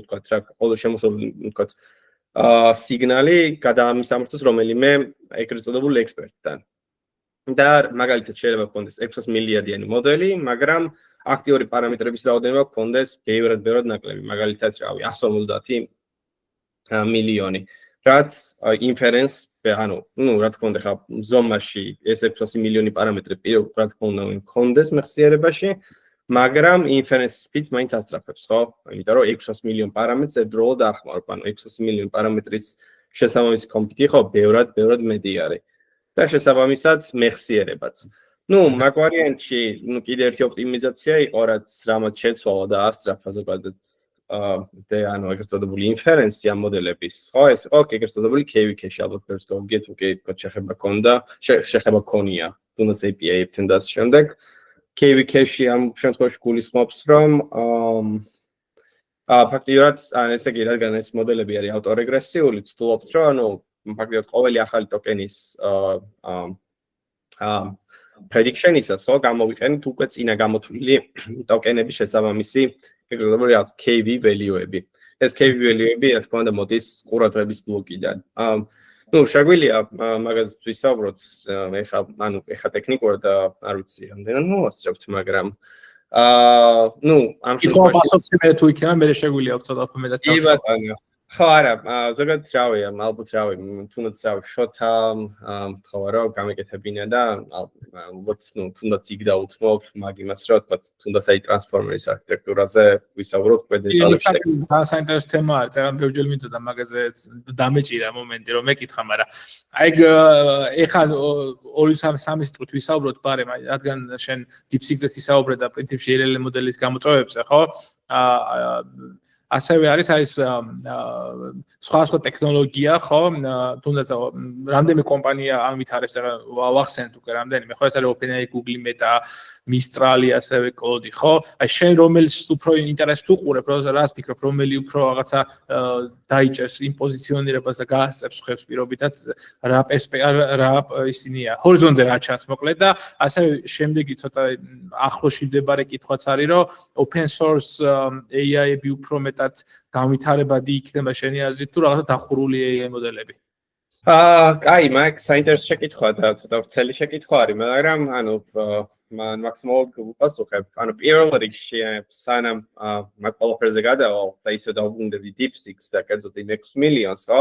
ცოტა ისევ და ისევ იმ სტადია წარმოგიდგენა 6 მილიონის. თუნდაც იმიტომ რომ მათ ეს მოდელი ეს არ ერთი ფაქტიურად დააწყვეს V3-ის ბაზაზე, ხო? ეხლა V3-ში რამდენი აქვს დახარჯული ღმერთმა უწყის. V3-ის გასაწვდომად. რომელიც არის 600 მილიარდ პარამეტრიანი და მიუხედავად იმისა, რომ ბევრი ოპტიმიზაცია გააჩნია, მაინც ხო, ფუნდამენტურად თუნდაც ის data უნდა მოიპოვებინათ. და ფაქტია ისიც, რომ რა თქმა უნდა, შესაბამისად, როგორც კი ეს ყველაფერი ცნობილი გახდა DeepSeek-ი რომ გამოვიდა ამ შემდეგ, ხო, იქ დაიწყო პანიკა რაღაცა, მერე თქვათ ამერიკაში გამოვიდნენ და თქვეს, რომ ეხლა უკვე გამოძიება უნდა დავიწყოთო, training data გამოიყენესო, რა თქმა უნდა გამოიყენესო, მაგაზე ორი აზრი არსებობს. იმიტომ რომ თუნდაც თქვათ ხანდახან იყო რომ ხალხი თქვათ მოდელი პასუხობდა როგორც მაგალითად OpenAI-ის მოდელი, ხო, ეგ იყო გაპარული. ფაქტია რომ თქვათ fine tuning, მოკლედ DeepSeek-ის არაერთი მოდელი როგორ გაიწვნა, ხო? ქონდა სხვადასხვა მიმოცვლითი ფაზები, ხო? ერთი იყო თქვათ reinforcement-ი იყო, შემდეგ ეგრეთ წოდებული supervised-ებული fine tuning-ი, მერე reinforcement-ი, მერე fine tuning-ი და ყოველ ამ step-ზე მოდელი სწავლობდა რეალურად, რომ უფრო და უფრო მეტი უნდა იფიქრა. ეგ იყო საინტერესო მომენტი და ის იქ რო არის ეგრეთ წოდებული აჰა მომენტი, ხო, აი რაღაც თქმის რომელიღაცა step-ზე, reinforcement-ის რაღაცა step-ზე, ხო, ეს ყველაფერი მოხდა, რომ აი რაღაცა წერა აჰა და შესაბამისად მე გააგრძელა ეგრეთ წოდებული ფიქრი. ანუ რეევალუაცია გაუკეთა თავის ნაფიქრალს, ხო? იქამდე რაც იფიქრა მივხვდა რომ თქვა პირობითაც, არ იყო სწორი, ანუ უბრალოდ იფიქრა და უცებ მივხვდა რომ აჰა, ესე იგი ესე უნდა იყოს. და საინტერესო ფაქტი ის არის, რომ ხომ თუნდაც ჩატბოტთან საუბრის დროს, როცა ერთ დავალებას ვაძლევდით, ვიღებდით პასუხს, მე არ მოგწონდა კიდე ახლიდან ვაძლევდით რაღაცას ცვლილებას, ის ავტომატურად ამას თავის თავში აკეთებს და საბოლოო ჯამში ყველაზე მეტად ოპტიმიზირებულ პასუხს აგენერებს, ხო ესეა? თუ სწორად ანუ მან საინტერესო მომენტი ის არის, რომ მანდაც ბევრი კვლევა მიდის და არ არის რეალურად, ანუ ეს უბრალოდ პირველი გამოვლინება არის რეალურად ამ ეგრეთ წოდებული რა ქვია ფიქრის, ხო? რაც ნიშნავს, რომ მოდელები ფიქრობენ ეგრეთ წოდებულ token space-ში, ხო? ჩვენ გადმოვფიქრდა, ყოველ ჯერზე ტოკენებით უნდა ამ ტოკენების მეშვეობით უნდა იფიქრონ. მაგრამ უკვე მუშაობენ იმაზე, რომ ეს ყველაფერი ხდებოდეს ლატენტურ სივრცეში, არ ჭირდებოდეს მოდელს მაგალითად ამ ფიქრის ესე გამოფრქვევა, ხო? რეალურად. თავის მხრივ ხა მინუსის აქვს, რომ მე აღარ იცი საერთოდ რას აკეთებს მოდელი. იმიტომ რომ უბრალოდ ეს ყველაფერი უბრალოდ თავის შიგნით ხდება. მაგრამ ინფერენსის კუთხით, ან კომპიუტის კუთხით, ხო, ბევრად ეფექტურია, რომ ეს ყველაფერი მიდიოდეს თვითონ შიგნით ამ იმაში, ეგრეთ წოდებულ ლატენტურ განზომილებებში, სადაც რეალურად ეს მოდელი აკეთებს პროექციებს, ხო, განზომილებენ განზომილებაში ამ ტოკენების. და თვითონ ეს რა ქვია, არით შემთხვევაში, ხო, კიდე ერთი რაც აღსანიშნავია ზოგადად, ხო, ეს KV-Cache-ს ვახსენებთ, ეგ იყო, რომ ხო, დადეს ახალი ტიპის ეგრეთ წოდებული attention-ი, რომელსაც დაარქვეს, რა ქვია, multi-head latent attention-ი, რომელმაც, რავი, ფუნდამენტურად აასწრაფა, ძალიან აასწრაფა, თუნდაც ეს მოდელი ოპტიმიზაციის კუთხით. იმიტომ რომ აქამდე იყო, თქვა, attention-ის სამი ყველაზე პოპულარული სახესხვაობა, იყო აქამდე, ერთი არის ეგრეთ წოდებული კლასიკური multi-head-ი, მრავალთავიანი ყურადღება, შემდეგი იყო და ეს ორი სხვადასხვა სახესხვაობა ქონდა, ერთი არის, შემდეგი არის ეგრეთ წოდებული grouped query intention-ი, რაც ნიშნავს არის დადგუფებულ ზოგადად ეთიკაში გვაქვს სამი ცალი კომპონენტი გვაქვს queries, keys and values, ესე იგი ეს კითხვები, გასაღებები და მნიშვნელობები.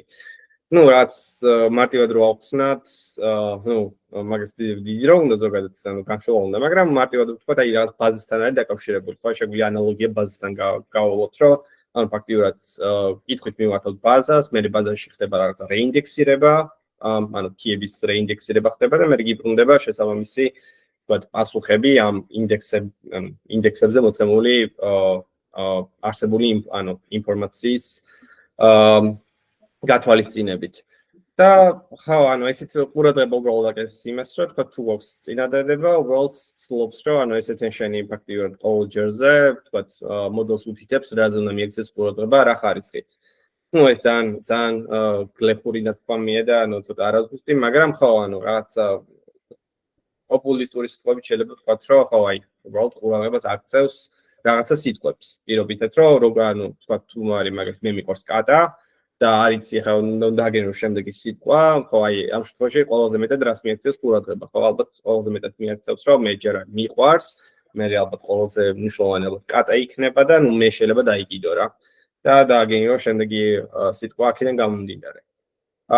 და ამ შემთხვევაში ამათ მარაც გააკეთეს, რომ თქვეს, რომ მოდი არ გვინდაო ეს group query attention და multi query attention, რაც გულისხმობს, რომ ფაქტიურად ხდებოდა ამათი შემცირება. ეს გრაფიკით შემიძლია ჩვენები, მაგრამ კაი, გამოვდოთ, რადგან არ გვისაუბრია და შესაბამისად ბევრს გაუგებარი იქნება. უბრალოდ გააკეთეს რაღაცა, რომ ფაქტიურად მოახდინეს ამათი ეგრეთ წოდებული კომპრესია და შესაბამისად ეს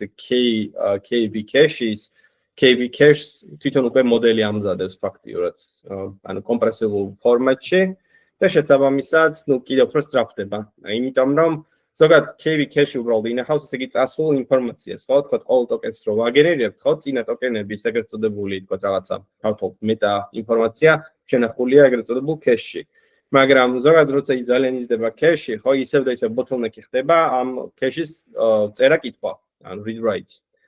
და შესაბამისად ხო ანუ ცდილობს რომ ეს cache-იც რაღაცენ ჩაომციროთ და ანუ ამ ხალხმა მეგეთ მოახერხა რომ ეგ შეემცირებინათ საკმაოდ საინტერესო მიდგომით და ანუ რა თქმა უნდა პატარ-პატარა საინტერესო ცვლილებების გაკეთებაც მოუწიათ იმ ფუნდამენტურ არქიტექტურაში რაც უკვე დაფუძნებულია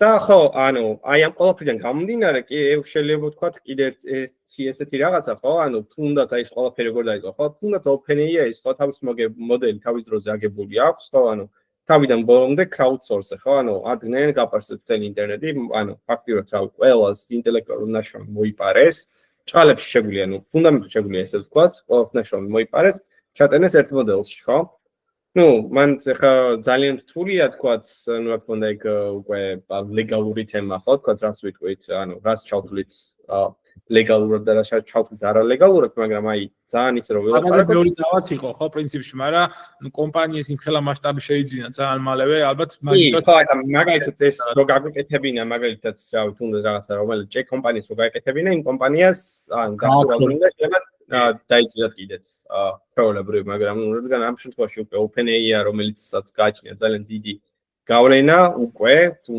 ანუ ძალიან რთულია ამ ხალ კომპანიას შეეჭიდო ხო რა თქმა უნდა იყო ძალიან ბევრი ეგრეთ წოდებული lawsuit-ი აქვს და ალბათ ყოველდღიურად დაემატება ხოლმე მაგრამ მაინც და საინტერესო ფაქტორი კიდე ის არის რომ ну ეს მოდელი ზოგადად ხო შეიქმნა ანუ ორი ნაწილი იყო ხო ერთი იყო რომ ეს data აიღეს ჩატენეს მოდელში და მეორე იყო ეს უკვე ინსტრუქციული data ხო და ანუ ამ ინსტრუქციულ data-ზე რა თქმა უნდა ხო ანუ ძალიან დიდი ადამიანური რესურსია დახარჯული დღეს ის მოდელი რაც გვაქვს პირობითად ხო ანუ არ თავიდან ბოლომდე ხალხის დამსახურება ხო ანუ ხალხის სონა ჩადებული ანუ ხალხის მიერ გაწერილი ინსტრუქციები ხო ანუ აი ეს prompt ინჟინერია როცა აი ბუმში იყო ხო ну რეალურად prompt ინჟინერები მაგას აკეთებდნენ ხო რომ ანუ ამ ინსტრუქციებს წერდნენ მაგრამ ну რაღაც ეტაპზე ყველა მიხვდა რომ უკვე იმდენად მაღალ დონეზე იყო მოდელი მისული რომ ანუ უბრალოდ ანუ აღარ თულიედათ რა ამ ინსტრუქტაჟის შედგენა ხა თუ ძალიან ნიშურ რაღაცებზე არ არის საუბარი უბრალოდ მოტივი იყო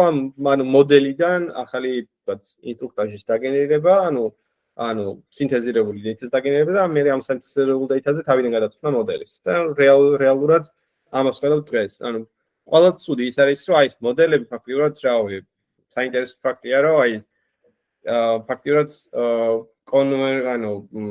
კონვერჯენცია ანუ შეკრება ხდება რაღაც ერთ წერტილამდე ხო ბოლოს ყველა მოდელი რავი ერთმანეთს დაიმსგავსება ბოლოს რა იმიტომ რომ ყველა გაიგაცნული იქნება იგივე ანუ ერთი და იგივე data-ზე ანუ ძველი მოდელების output-ზე მე ეს მოდელების output-ზე და ნელა ესე პირამიდა მიდის და იკრიბება ხო ბოლოში და ანუ ეგ თავისებურად ცოტა ცუდი ფაქტია რომ ხო ანუ ბოლოს თავიდან ბოლომდე სინთეტიკურ data-ზე იქნება გადაწყვეტილი თან მით უმეტეს რა თქვა ახალი მოთამაშე თუ შემოვიდა ამ იმაში ხო ძალიან ბევრი source უკვე დახურულია ხო თუნდაც მაგალითად თუნდაც Google-მა რო გაპარსა ეს რა ქვია ეს Genesis და შემდეგ ნუ მაგის შემდეგ შევიდა რა ქვია ანუ იმან რა ქვია ამერიკა ვაფშე ჩატიშა ანუ დახურა რა ანუ დაბლოკა ეს საიტები ალბათ დღემდე ხელმისაწვდომია ალბათ თორიც არ ვიცი მაგრამ მაინც ну ფაქტი ის არის რომ ხო ანუ ამათმა გამოიყენეს ეს მთელი დაგროვილი ცოდნა და ну ეხა ბევრი ხელმისაწვდომი აღარ არის და ну რეალურად მონოპოლისტები არიან მაგრამ ну რეალისტურად შეგიძლია თუ ეხა შემოდიხარ ეხლა იწებ თქვა ამ language მოდელებზე მუშაობას ხო შეგიძლია ადგე და ეს მოდელები უკვე ეს შენს ხელთ არსებული მოდელები დაადისტალო ხო რა თქმა უნდა კოსტის გადახდა მოგიწევს ხო ანუ ხა უკვე scale-ზე კიდე ბევრი data-ს დაგენერება მაგრამ სრულად შესაძლებელია ну ეხა DeepSeek მგონი open source უფრო ის არის ხო უფასოა როგორც ვიცი DeepSeek მისი open source DeepSeek უფასოა თუ კი ლოკალურად ჰოსტავ მაგრამ არ არის უფასო თვითონ გირჩევდით რა გამოიყენოთ DeepSeek-ის API იმიტომ რომ პირდაპირ ეგეც ჩვეულებრივი პაკეტი შემოგვიყვება შანხაიში მიდის მთელი ინფორმაცია მოკლედ ჩინეთი არა მარტივად ვთქვათ და ანუ მით უმეტეს რომ ის data რასაც გააგზავნი ხო მაგნეტის გამოიყენებენ ანუ შენ თუ ფიქრობ რომ ვთქვათ პირობითად კომპანია არის რომელსაც აქვს თავის data ხო და იცის რომ მისი ღირებულება იმ ბაზარზე არის და თავის data-ს წყალობით და ანუ რეალურად აკეთებს მე პირობითად რაც რა აქვს ხო ანუ retrieval augmented generations და ანუ მან მთელი ცოდნის ბაზა აქვს თავისთან, მაგრამ როგორც კი დაждები ამ API-ს, всё, ანუ თავიდან ბოლომდე გაიტან იმაში, რა ქვია. გადაიტან იმათ ბაზაში შენს იმას. მე რეალურად გამო ახალი მოდელი, რომელსაც ეს ყველაფერი ისედაც იცის უკვე და ნუ შენი კომპანიის ღირებულება დაიკარგა მანდ. ნუ თუ კი შენი ბიზნეს მოდელი, რავი, ანუ ეს data იყო და ხშირ შემთხვევაში ბევრი ვერ იაზრებს, რომ ანუ ბევრი კომპანიის ღირებულება არის, ანუ მონაცემები რა, ანუ დაგროვილი წონა იმ კომპანიაში. აი ხა მაგალითად თუნდაც რავი, ერთ კომპანიას აღარ დავასახელებ, ხო, რაღაც პროექტს ვუკეთებ პირობითად, რაც გულისხმობს საკმაოდ ბევრ მოდელს, მაგრამ ფუნდამენტური პირველი მოდელი რაც არის, ეს არის ანუ ხმოვანი მოდელი, ნუ ხმოვანი ასისტენტი უნდა შეიქმნას მთლიანობაში. და ანუ ალბათ კი პირველ მოდელს ალბათ საკმაოდ მალე გამოვდგამ, ანუ open source იქნება რა თქმა უნდა, ანუ არანაირ იმას არ მივარ, მაინც ყველა გამოიყენებს CDS-ში. მინდა რომ ეს ვისფერი გადაცნო უბრალოდ თქვა რაღაცა უბრალოდ ქართულად იქნება, მაგრამ მე მაინტერესებს რომ მე მჭირდება ძალიან და კი ქართულზე იქნება და ანუ სთან იმაზე იმაზე დიდ data-ზე ვიდრე დღეს ანუ რეალურად ინტერნეტში არსებობს ეს data, ანუ ხელმისაწვდომი არის უბრალოდ ხო მარტივი მოსაპოვებელი არ არის, იმიტომ რომ თუნდაც სხვა სტილის მოდელები, ანუ სხვა მოდელები გჭირდება, რომ ის data, ანუ იმ დაგროვილი მონაცემებიდან ის data ეგრეთულ ამოექსტრაქტო. მაგრამ ნუ არსებობს. ეხლა არ დავასახელებს წყაროებს და შემდეგ, იმიტომ რომ ხო ყველა ყალებში ლეგალური მართლა არ არის, მაგრამ მაინც. და ხო, ანუ თუნდაც ხო მაგ სტილში შეგიძლია, თქვათ, ბევრი რაღაც გამოგკენიო, ხო, თქვათ, სხვა მოდელების დაადის სტილო, თქვათ, რომელიც მოხსნას და ამ შემდეგ. და ნუ ეხლა მაგალითად ეს ამ კომპანიის თუნდაც რაგი რო გავუწყო ხო და რო დავეჭდეთ მაგალითად DeepSeek ხო და ამ კომპანიის ღირებულება შემთხვევაში ის პროდუქტი უნდა იყოს თავის ცოდნის ბაზაზე დამოკიდებული ხო ის ცოდნა თუ გავიდა გარეთ ნუ ჩავთვალოთ რომ ანუ დიდი ღირებულება აქვს DeepSeek-ს ქართულ ხმოვან ასისტენტს ხო ანუ მაგ ანუ მარტო ხმოვანი ასისტენტი იმას გულისხმობს რომ მთელი სტეკი უნდა იყოს რა თქმა უნდა embedding მოდელის ქართული უნდა იყოს და შემდეგ უბრალოდ ეს გენერაციის ნაწილში რადგან ქართული ხარისხინი არ არსებობს, ნუ და ალბათ დიდი ხანი არ არსებობს. ნუ რა ქვია, რაღაც უნდა გამოიყენო ხო და ახლა დღევანდელობაში ყველაზე API ისევ და ისევ API არის, ხო? ახლა ან მაშინ სიმართლე ვთქვათ, ახლა ცოტა ხანში გამოვა საინტერესო hardware-ი, მაგალითად Nvidia უშვებს GB200 chips, უბრალოდ $13 იღირება როგორც იძახიან. და შეიძლება, რა ქვია, 200 მილიარდ პარამეტრიანი მოდელების ჰოსტინგი. და ანუ რეალისტურად შეგიძლია რა თქვა, ლოკალურად დახოსტო R1 საკმაოდ სწრაფ, ანუ საკმაოდ ეფექტურად, რომ მაგალითად რავია, თუნდაც რავია, ალბათ 100 ტოკენი წამში კონდეს რა. იმიტომ რომ ანუ რა, ამ ეს უკვე მეორე თემა არის, მოდელი ხელში გიჭირავს და უკვე ამისი, თქვა, გაპროდუცება, ხო, იმიტომ რომ ეხლა load-ია და მთელი load balancing-ი და ყველაფერი გჭირდება, ხო? აი MLOps რასაც ეძახიან ფაქტიურად ხო ანუ მაგრამ მარტო ეგ მოდელი ხო ანუ რეალი ანუ ეგ კაი არის ხელში რო გიჭირავს რა ანუ ეგ ძალიან ფუნდამენტურად შეცვალა რომ ხელში გიჭირავს მაგრამ არაერთი დღეს გამოყენებათი არ არის ანუ ეგრეთ წოდებულ პროდუქტებში იმიტომ რომ რაღაცას რო კითხავ ფიქრობს ხო ძალიან ბევრს ფიქრობს და რეალურად შეგჭირდება სწრაფი პასუხები ხო ანუ სამწუხაროდ, ანუ არც ვერ გამოიყენებ, უნდა გამოიყენო, ანუ ეგრეთ წოდებული ანუ non-thinking მოდელი, ხო, ანუ კლასიკური მოდელი, რომელიც ასევე, ნუ, ქართულზეც საკმაოდ კარგია. მაგრამ, ნუ, ისევ და ისევ ფუნდამენტურად ყოველთვის, ვთქვათ, სიმართლეს რა არ შემოწმებია, რამდენად კარგი, რამდენად ეფექტური ტოკენაიზერი აქვს ქართულზე. არის და ნორმალურად სხვა შორის ორივე ეს უფრო Gemini-ის ბევრად უფრო მომწონს, იმიტომ რომ საგაც მე ყველაზე მეტად Claude მომწონდა ქართულზე, მაგრამ მე რა GPT-მაც გამარჯვებს, მაგრამ ყოველთვის უჭერ ხოლმე რაც შეცდომებს. მაგალითად შეიძლება არგუმენტები გამარჯვებს ძალიან, მაგრამ ყველა. კი, შეიძლება თემატურია, მაგრამ ნუ ის არის, რა ქვია, Gemini-ს ამდენჯერ მივკითხე რა, ქართული ენის ესეთ კარგად ცოდნა, რის დამსახურება იყო და ნუ ქართული ბაზების იქით კიდე იყო რაღაცა ახსენა Starbase-ძებნელი და რაღაცეები, ანუ ქართული პროექტები, რომელიც მიაქვს საკაიფოდ. კი, ანუ ეგ ზოგადად ეგ data ხო, ანუ ეგ წოდებული აი command crawl-ის კორპუსებში ხდება ხოლმე ხო ეს command crawl-ი რეალურად ის არის რა, უბრალოდ crawl-ი დაწერილი, რომელიც აბსოლუტურად ყველა ინდექს პარსავს, ხო? ანუ ანუ მნიშვნელობა მთელი ქართული ინტერნეტი ამოპარსული, რაც კი ტექსტი არსებობს, ხო? ნუ არა აქვს მნიშვნელობა იქ რავი, სიმახინჯეები წერია, არ წერია და ასე შემდეგ, მაგრამ ნუ მე ხდება ამისი დედუპლიკაცია, გასუფთავება და ასე შემდეგ.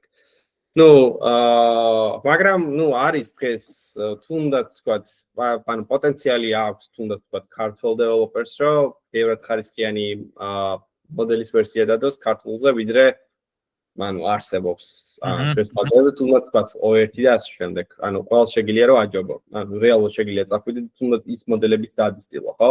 თქვათ რაც მოგწონს იმათი აუთპუტები გამოიყენო და შენი მოდელი თქვათ გადაცვლა რამე open source, რომელიმე open source. მაგრამ ხო, ნუ სამწუხარო ფაქტი ის არის, რომ ხო, ანუ ეს რა ქვია, არც რავი, კლასტერი ეს საქართველოში არ გაგვაჩნია. ანუ წახვიდე უნდა იქირაო, ქირაობა საკმაოდ დიდ თანხებთანაა დაკავშირებული.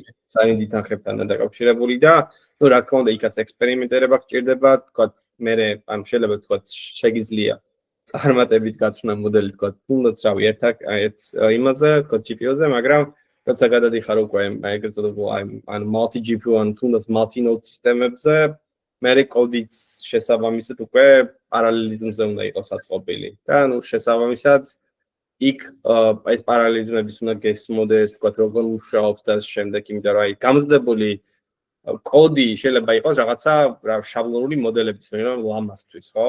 და თქვათ, თუ გინდა შენ თქვათ რაღაცა სხვა მოდელის გადაცვლა, ანუ გაცვლა შენ თვითონ, ანუ რაღაცა ოპტიმიზაციების შეტანა შენ თქო, გესმანო, როგორც კი გადადიხარ ამ parallel framework-ებში, ან distributional framework-ებში, ხო, აი, მან უკვე გავთვალოთ, რომ აი ძალიან იზრდება complexity, იმიტომ თუნდაც უნდა გესმოდეს როგორ მუშაობს და ასე შემდეგ, ანუ code base-ში უნდა იქეკო, უნდა ისწავლოთ და ასე შემდეგ, ანუ საკმაოდ შემოტევადი ნაწილი არის ეგ.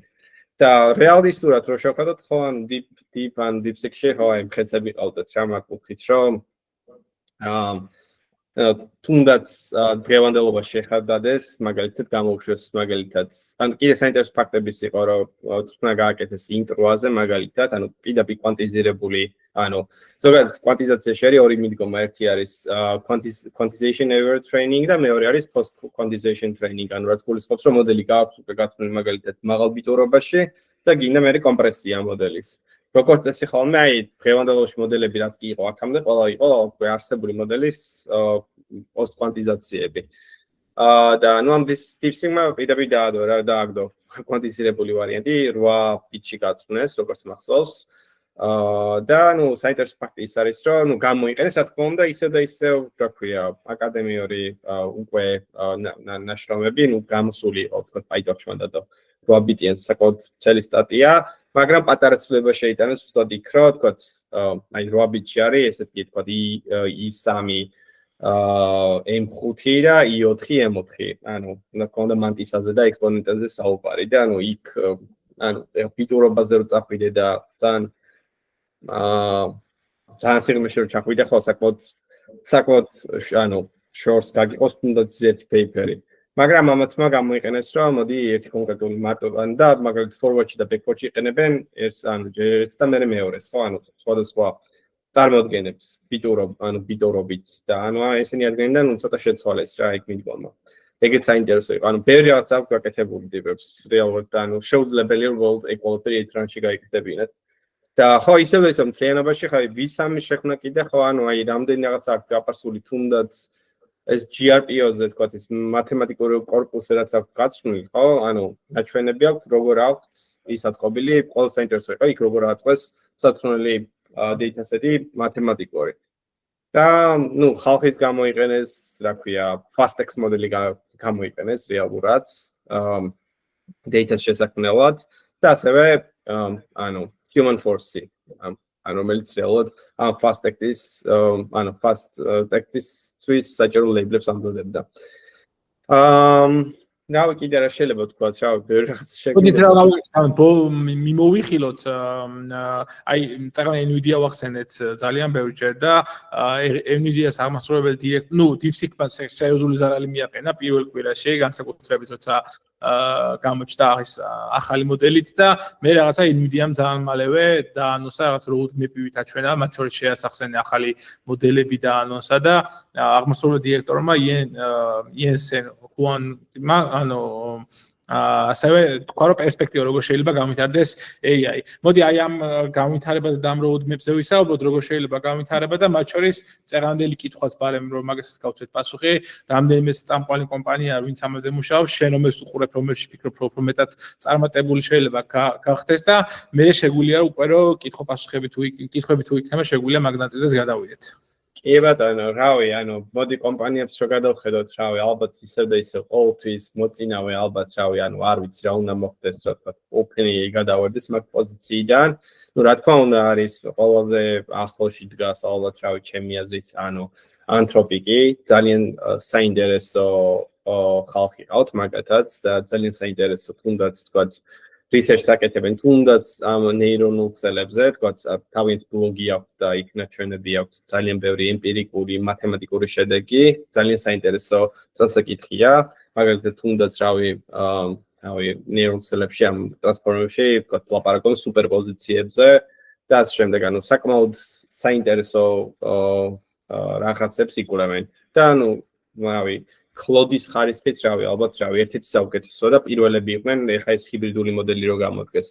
რა თქმა უნდა, ხა GPT-ს დააწევს, რა თქმა უნდა, ალბათ 4-5 უკვე ჰიბრიდული იქნება.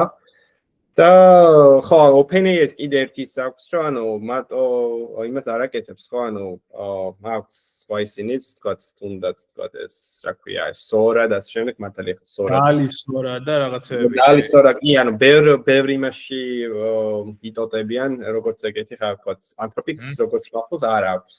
სხვა ეგეთი Gemini-საც რომელიც აიდენტური პროდუქტები აქვს, რა, Gemini-საც აქვს რაღაც სხვა თავისი მიმართულებები. აი მაგალითად მე პირად გულს უყურებ ყველაზე მაინც Google არის ის რომელიც ყოველთვის იქნება Google იმიტომ რომ მაგალითად თუნდაც Google-ს აქვს დღეს რავი ყველაზე მაღალ კონტექსტიანი მოდელები და ასე შემდეგ Google-ში საკმაოდ ძლიერი ინჟინერები არიან და თუნდაც DeepSeek-ის შემდეგ რავი გამოვიდნენ და თქვენს რა ხო რავი ჩვენ კიდია რა რეალურად ჩვენთვის არანაირ საფრთხეს არ წარმოადგენს ეგ ყველაფერი და რეალურად მართლა არ წარმოადგენს უბრალოდ პატარა რაღაცა მოკლევადიანი ის იყო რა ქვია შოკი იყო შოკური ეფექტი იყო უბრალოდ იმას ანიშნავს რომ Nvidia-ს Doomsday დადგა და ასე შემდეგ ხო Nvidia ისევ იქნება დიცი Nvidia-ს დღეს მაგალითად რავი კონკურენტი არ ყავს ერთ-ერთი კონკურენტი ვინც იყო მაგის ეგ არის AMD და AMD ხელები აწია და თქვა რომ რავი high-end-ში ბოდიშიო რა მართალია ყავს უკვე ხალხი AMD-ში მე მაინც ვიცნობ მინიმუმ ჩემი ორი თანამშრომელი არის AMD-ში იმიტომ რომ გადავიდნენ თავის CLA-ში რომელიც AMD-მ შეიძინა და რო ველაპარაკები ხოლმე მიზიარებს თქვა რაზე მუშაობენ და თქვა რაზე არის თვითონ ლაპარაკი კომპანიის შიგნით საინტერესო რაღაცებს აკეთებენ მაგრამ ხო უბრალოდ такая куда იმ ხელა არის იმიტომ რომ ეს ყველა კი ზოგადად რავიან ყველაფერს ამოძრავებს ხო ყველაფერს ამოძრავებს ეგრეთ წოდებული კერნელები ხო აი მაგალითად ერთ-ერთი ფუნდამენტური კერნელია მაგალითად gem კერნელი ხო რაც ნიშნავს აი მატრიცულ გადამრავლებას რაც აკეთებს ხო ოპტიმალურად და აი ეს ყველაფერი აი ეს ოპტიმალური კერნელები ყველაფერი კუდაზეა დაწერილი მთელი ეს machine learning-ის tech-ი დგას კუდას კერნელებზე უმეტესწილად რა ეხაც მაგალითად DeepSeek-მა რაც გამოუშვა თქვათ თქვათ FP8 კერნელები გამოუშვა კუდაზე ისევ და ისევ რა ქვია ისიც მაგალითად კიდე სხვა კერნელების გამოუშვეს ისიც Hopper-ის არქიტექტურისთვის არის ოპტიმიზირებული ხა მაგალითად აი ეს multi-latent attention-ი რაც ვთქვით მაგის კერნელიც გამოუშვეს რომელიც ასევე Hopper-ის არქიტექტურისთვის არის დაწერილი იმიტომ რომ Nvidia-ს აქვს, Nvidia კარტებს აქვს სპეციფიკური არქიტექტურა ხო, გვაქვს ეს რა ქვია. ეგრეთ წოდებული CUDA core-ები გვაქვს და ეს გვაქვს ეგრეთ წოდებული, რასაც thread block-ები ხო და work-ები შიგნით, და ყველაფერი არის, რავი, CUDA-ზე მორგებული რა ერთ სიტყვის, და ძალიან რთულია რომ X-Tech-ი უცებ, რავი, ერთ დღეში ჩახსნენ და მაგისი ჩახსნა ხო ეგრე მარტივად არ ხდება მაშინ მთელი სტეკი უნდა აწყო მაგას წლები ჭირდება როგორც წესი ხო მე მგონია რომ მომდევნო წლებში Nvidia-ს არანაირი საფრთხე არ მქრება მაგ კუთხით ერთადერთი საფრთხე რაც შეიძლება გამოჩნდეს ეს არის ალბათ რავი კვანტური კომპიუტერები იმიტომ რომ რაც კიდე ამისდა ხო აი Microsoft-მან გამოდო ეხა ხანს არა მარტო Microsoft-მა ხო ვებერმა თქვა რომ აი უკვე ცოტა ხანში გვექნება. ეხლა არ ვიცი რამდენი პი არის, ეხლა ილონის ავიც, რავი, ილონი, რავი, რამდენი წელი უკვე ძახის რა ხო აი full self driving გვექნება, მაგრამ გვაქვს. მაგრამ ხო და ანუ ეხლა თუ გამოვიდა კვანტური კომპიუტერები, ხო? ანუ ეგ ფუნდამენტურად შეცვლის ხელოვნურ ინტელექტს, იმიტომ რომ ხო, ანუ რა გამოთვლითი ძალა, რავი, წავა ასტრალში. ხო და ანუ წესით არ იქით მე მაინც მგონია რომ Nvidia ანუ ეხლა ეს კვანტური კომპიუტერები თუ გამოვიდა მე აღარ ვიცი Nvidia რამდენად გადაიწყობა მაგაზე თან დღევანდელობაში ნუ ეს Jensen-ი არის ხო რა ქვია CEO რა სულ ეგ არის თავიდან ბოლომდე და ბოლომდე ყოველთვის ვერ იქნება Jensen-ი რო წავა აი მე არ ვიცი რა მოხდება რომ ზოგადად მაგ კომპანიაში ხო ანუ ეგ ანუ ჩაეშვებიან თუ არ ჩაეშვებიან ხო ანუ უცნოვანი ცოტა უცნობია. და მეორე ცოტა ის ფაქტი ის არის რა ხო ეს Jensen-ი ან თავის სტოკებს კიდის რა და ნუ არ ვიცი ამავე წელში მოუწევს ალბათ ისეთ პენსიაზე გასვლა მაგ ადამიანს. აი ერთი არ მოუწევ მანდაც რა ახლა საფრთხეებზე საუბრობდი. აი სუპერ ინტელექტის ნაწილზეც არის ხო ჭორები ჩამოვარდა რომ შემდეგი ფაზა იქნება AI განვითარებაში რაღაცა სუპერ ინტელექტი და რაღაცა. აი ამაშიც რო გაგვარკვიო რა, იმიტომ რომ რაღაცა ბევრი კითხვა მიგროდა მე ზუსტად და ანუ რავი პოლიათეზერობით რაღაცა ეგ ნაწილი. სუპერ ინტელექტი ძალიან ისეთ თემა ხო ან ამას ძახენ რომ აი ხაც იძახიან რომ აი ამ მოდელებს რა graduate level რაღაცები შეუძლიათ რა, მაგრამ არ არის რა graduate level, ანუ graduate level შეიძლება იყოს რაღაცა კონკრეტულ დომეინში, ხო, ან კონკრეტულ task-ებში. რაღაც ელემენტარულ დღემდე შეიძლება ვკითხო და უბრალოდ რა ვერ გააკეთოს. ხშირად მიწევს ხოლმე მაინც ხელი წერა, თქო ძალიან ბევრი რაღაცას. ანუ თან მით უმეტეს თქო თუნდაც კოდის წერაში უფრო პოპულარულ ენებზეა ხოლმე კარგი, ხა თქო აი ცოტა ისეთ ენებში რა რთულია რა, თქო მაგრამ რასზე რომ მიწდია, თქო რასზე ანუ არ ქონია კარგი შედეგი ზოგადად რა. და ამ შემდეგ. ანუ ისეთი კარგი როგორც Python-ზე მაგალითად. ხო, Python-ზე იდეალურად ვიყენებთ ხოლმე ჩვენც და C-ს მათ შორის რაღაცა პატარ-პატარა პროექტები. მაგრამ ხო, რასთან შედარებით ახალია და ამ შემდეგ ნუ ეგეც იზრდება რა თქმა უნდა, მაგრამ ხო, ანუ სულ ახალი ცვლილებები გამოდის და ამ შემდეგ და ანუ შესაბამისად GitHub-ის პრინციპში აი საიდანაც ეგ ყველაზე მეტი data მოდის ამათ აქვთ ხო მონოპოლია მეტნაკლებად OpenAI-ს. მე ანუ ყველაზე დიდი data-ს მონოპოლია წესით რიგით Google-ს აქვს. ანუ Google-ს ვერავინ ვერ აჯობებს მაგაში, ანუ მაგათ უჭირავს ეგ ყველაფერი, ანუ Google-ია ხო ყველაფერი, ანუ search engine-ი, მაგრამ იმიტომ არის რომ თქვა Sam Altman-ი რო ყვირის რომ აი ჩვენ search engines დავდეთ, თქვა ჩვენი მობილურები გვექნება, რომ თავიანთ, ანუ ეს ხალხი მოკლედ data-ს ნაკადები გადმომისამართონ თავიანთ კომპანიაში რა წვით რა. ან data ყველაფერი აბსოლუტურად. ნუ რასაც უყურებენ, მაგრამ ან მივდივართ მაგ იმამდე რომ აი ხო რა, ანუ რაღაცა და უკვე diminishing return-ები აქვს რა ფაქტია რა, ანუ ეს მოდელის ეს უსასრულო სკალირება ხო, ანუ ჯერ ერთი compute-ი და მეორეც ანუ რომ კონდეს ის კომპიუტერი ხო მე უბრალოდ inference გიჯდება ძვირი და ანუ თუნდაც რავი Nvidia კარგავდა ხო pulse რა ეხა ნუ ესენი შეცვლიან რა თქმა უნდა ანუ DeepSeek-მა რეალურად ეგ დათქმა მიაყენა რა ხო ანუ ეს რო ყვიროდა რა თქვა აი Stargate-ის პროექტი გვინდა ის გვინდა გამოთვლით ძალა გვინდა ხო იქ ინვესტორები პროზა დააფიქრა რა ხო მართლა ამდენი ამ ხელა კომპიუტერი გვინდა ანუ რასაც იძახით წესდარიგით არ გვინდა მაგრამ თუნდაც DeepSeek papers-ро ჩავხედოთ, თქვათ ესენი წავიდნენ, ანუ policy optimization მეთოდები და წავიდნენ value optimization მეთოდები. Value optimization მეთოდი უფრო ბევრად ანუ გამკლოდ მძიმე არის. და შესაბამისად, ხო, ანუ ეგ ნაწილი არ აქვს ხოლმე კარგად გამოკვლეული, ნუ კომპიუტერი არ ქონდა ხა მაგხელა, ანუ თვითონ რაც თქვეს და ნუ შეიძლება ეს reinforcement, ანუ რაღაც მომენტში იყო reinforcement-ი ყველაზე ისეთი, რა ქვია, ანუ ყველაზე არაპოპულარული, ყველაზე ნაკლებად გამოყენებადი. ზოგადად reinforcement ძალიან რთულია და ზოგადად, რავი, ძალიან მაინც brute force-ი არის რეალისტურად. მაგრამ ხო, ანუ ფაქტია, რომ აი ეს გამოყენებები, ანუ საგებელი ნახეს, იმიტომ რომ ტრანსფორმერის არქიტექტურას არ გააჩნდა ფუნდამენტურად აი ფიქრის მექანიზმი. და ეხლა მაგას აკეთებენ და ნუ რეალისტურად შეიძლება თქვა მომავალში გამოჩნდეს უბრალოდ არქიტექტურა, რომელსაც უკვე ფუნდამენტურად ეგ მექანიზმი ქონდეს თავის თავში და არ ჭირდებოდეს reinforcement-ი საერთოდ. ნუ აი ეგეთი ერთ-ერთი მოდელია მაგალითად ის მეტას Jan LeCun-ი თქვა რასაც API-ებს ხოლმე, ან რაშიც ხედავს თქვა უფრო ინტერესს, ნუ იძახის რომ ხო, რავი ეს საერთოდ არ აკეთავთო რა.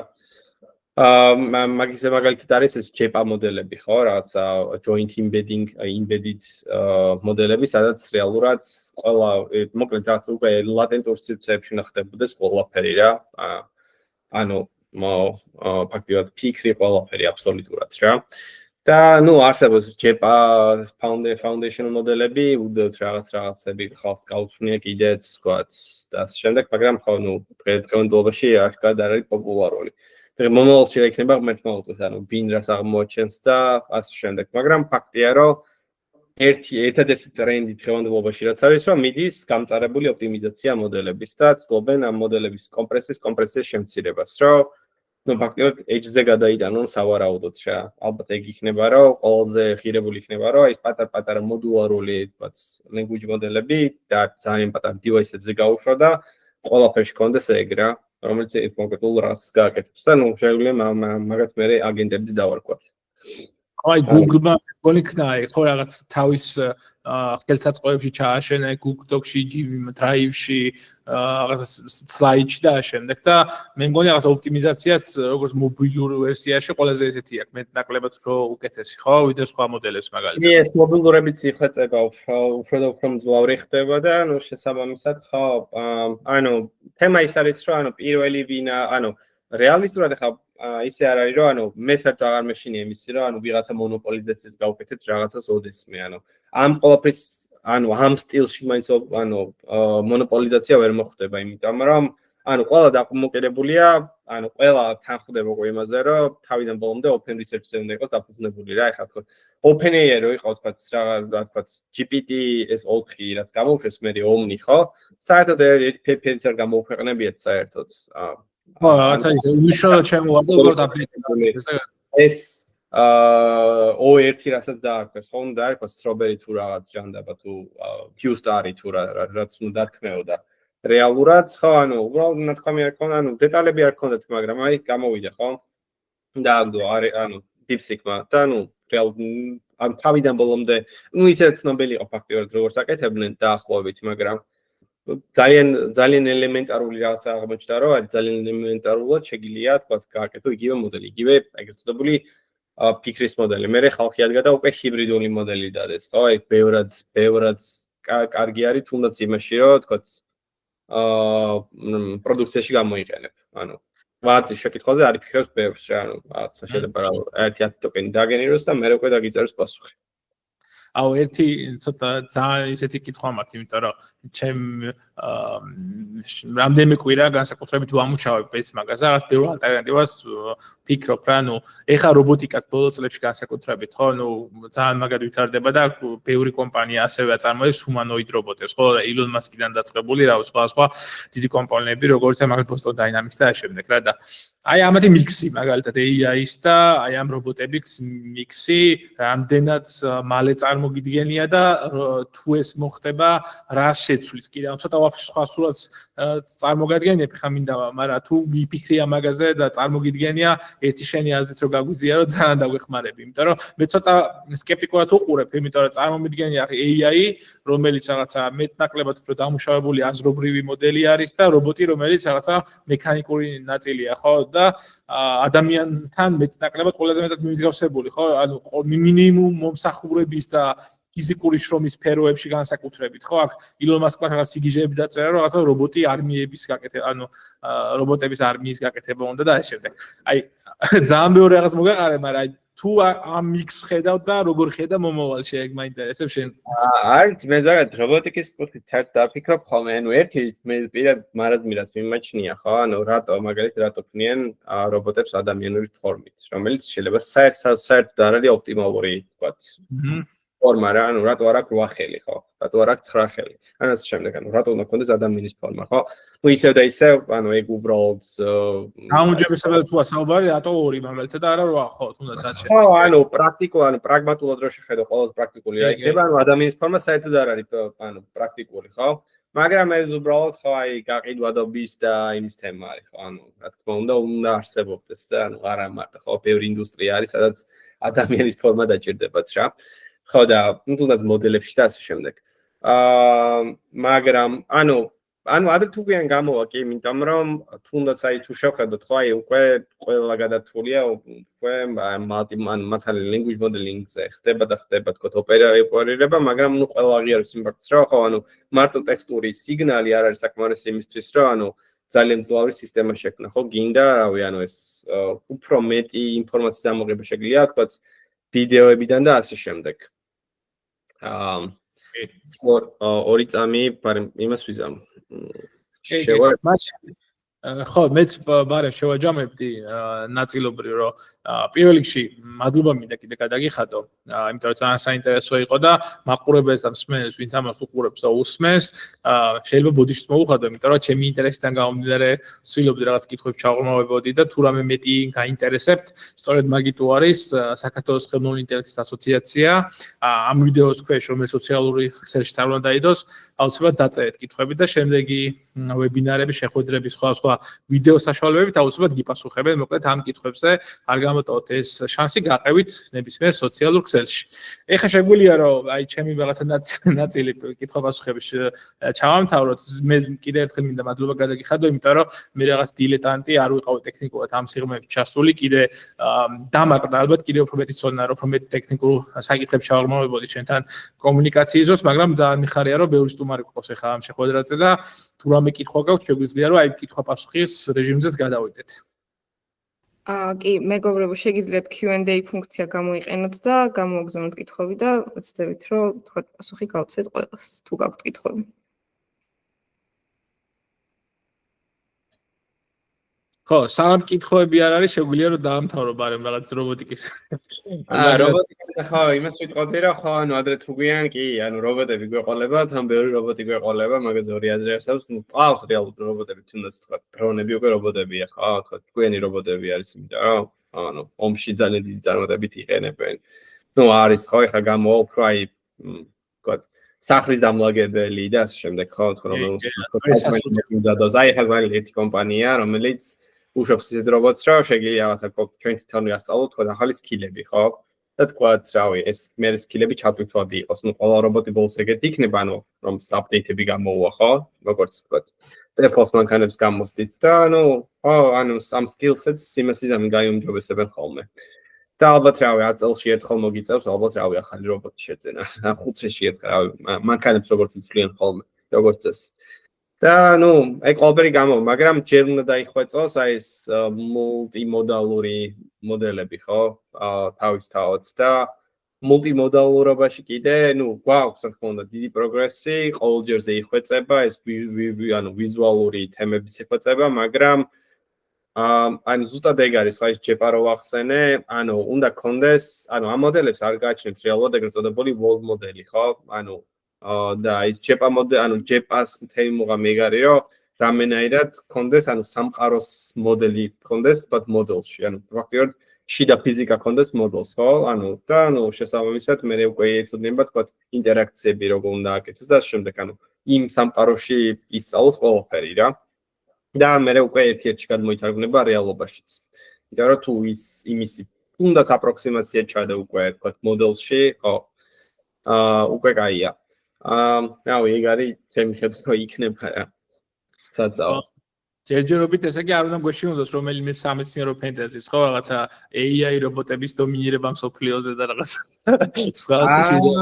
ანუ არა, რაღაც მომენტში შეიძლება მოხდეს ახლა ვიღაცამ რაღაც ეგეთი აკეთოს, მაგრამ თუნდაც ეს მოდელები, ანუ ეგეთი თქვენები არ არიან, ანუ რომც ანუ ეხლა თუ მიეცი თქვა, ანუ ავტონომია, ხო, უბრალოდ გაუშვი და თქვა, აქვს რა ქვია, უსასრულო ბატარეა და რავი, შეუძლია რაც უნდა ისაკეთოს, ხო, მერეც შესანიშია, იმიტომ რომ ანუ არიცი ადუკვიან იმ თავის ანუ ეგრეთ წოდებული პროცესში, ანუ რას გააკეთებს, ხო? ანუ უკვე მაგვარი საფათოა, მაგრამ ნუ იდეაში მაგაზეც მუშაობენ, ხო?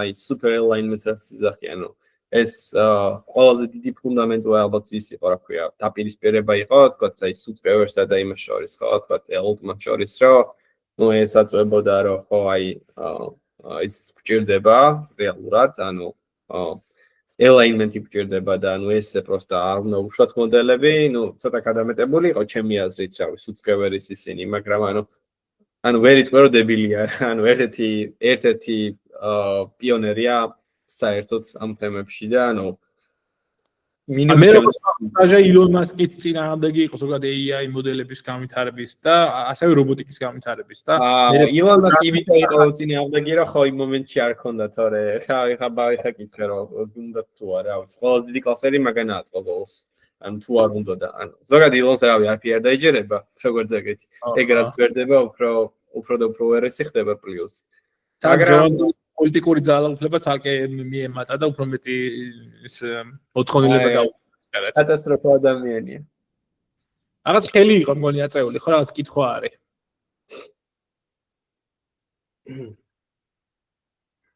აი, კითხვა რა ის, მაინც სად არის?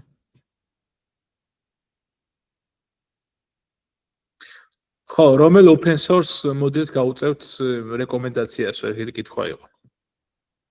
ანუ რავი, მე ზოგადად როგორც წესი ხოლმე, რავი, როგორც ნებისმიერ თქვა frameworks test-ა იგივე არის, რა თქვა, ბევრი დაამბენჩმარკო და ნახო უბრალოდ რა შევძლებთ, ანუ როგორც ეს პირველ რიგში ალბათ რავი, ყოველთვის ფასია გადამწყვეტი და თუ თქვა ერთნაირი ფასის თქვა API-ებია მაგალითად, ნუ ჯარგულის ყოფან ლოკალურ მოდელებს აი, უნდა რავი, დააბენჩმარკო რა ერთ თვით რა. და ანუ გადაწყვეტე რომელი გიგებს ყველაზე მეტად, ან რომელი ამართლებს თქვა შენს იმას, რა ქვია, მოლოდინებს ყველაზე მეტად და ლოკალურების შემთხვევაში ზუსტად იგივეა ხო, ბოლოს შენ ხოსტავ და ანუ იქ უფრო შეზღუდული ხარ, იმიტომ რომ რაღაც მოდელ რაღაც პარამეტრზე რაღაც პირობით რაღაც ზომაზე დიდ მოდელს ვეღარ გამოიყენებ.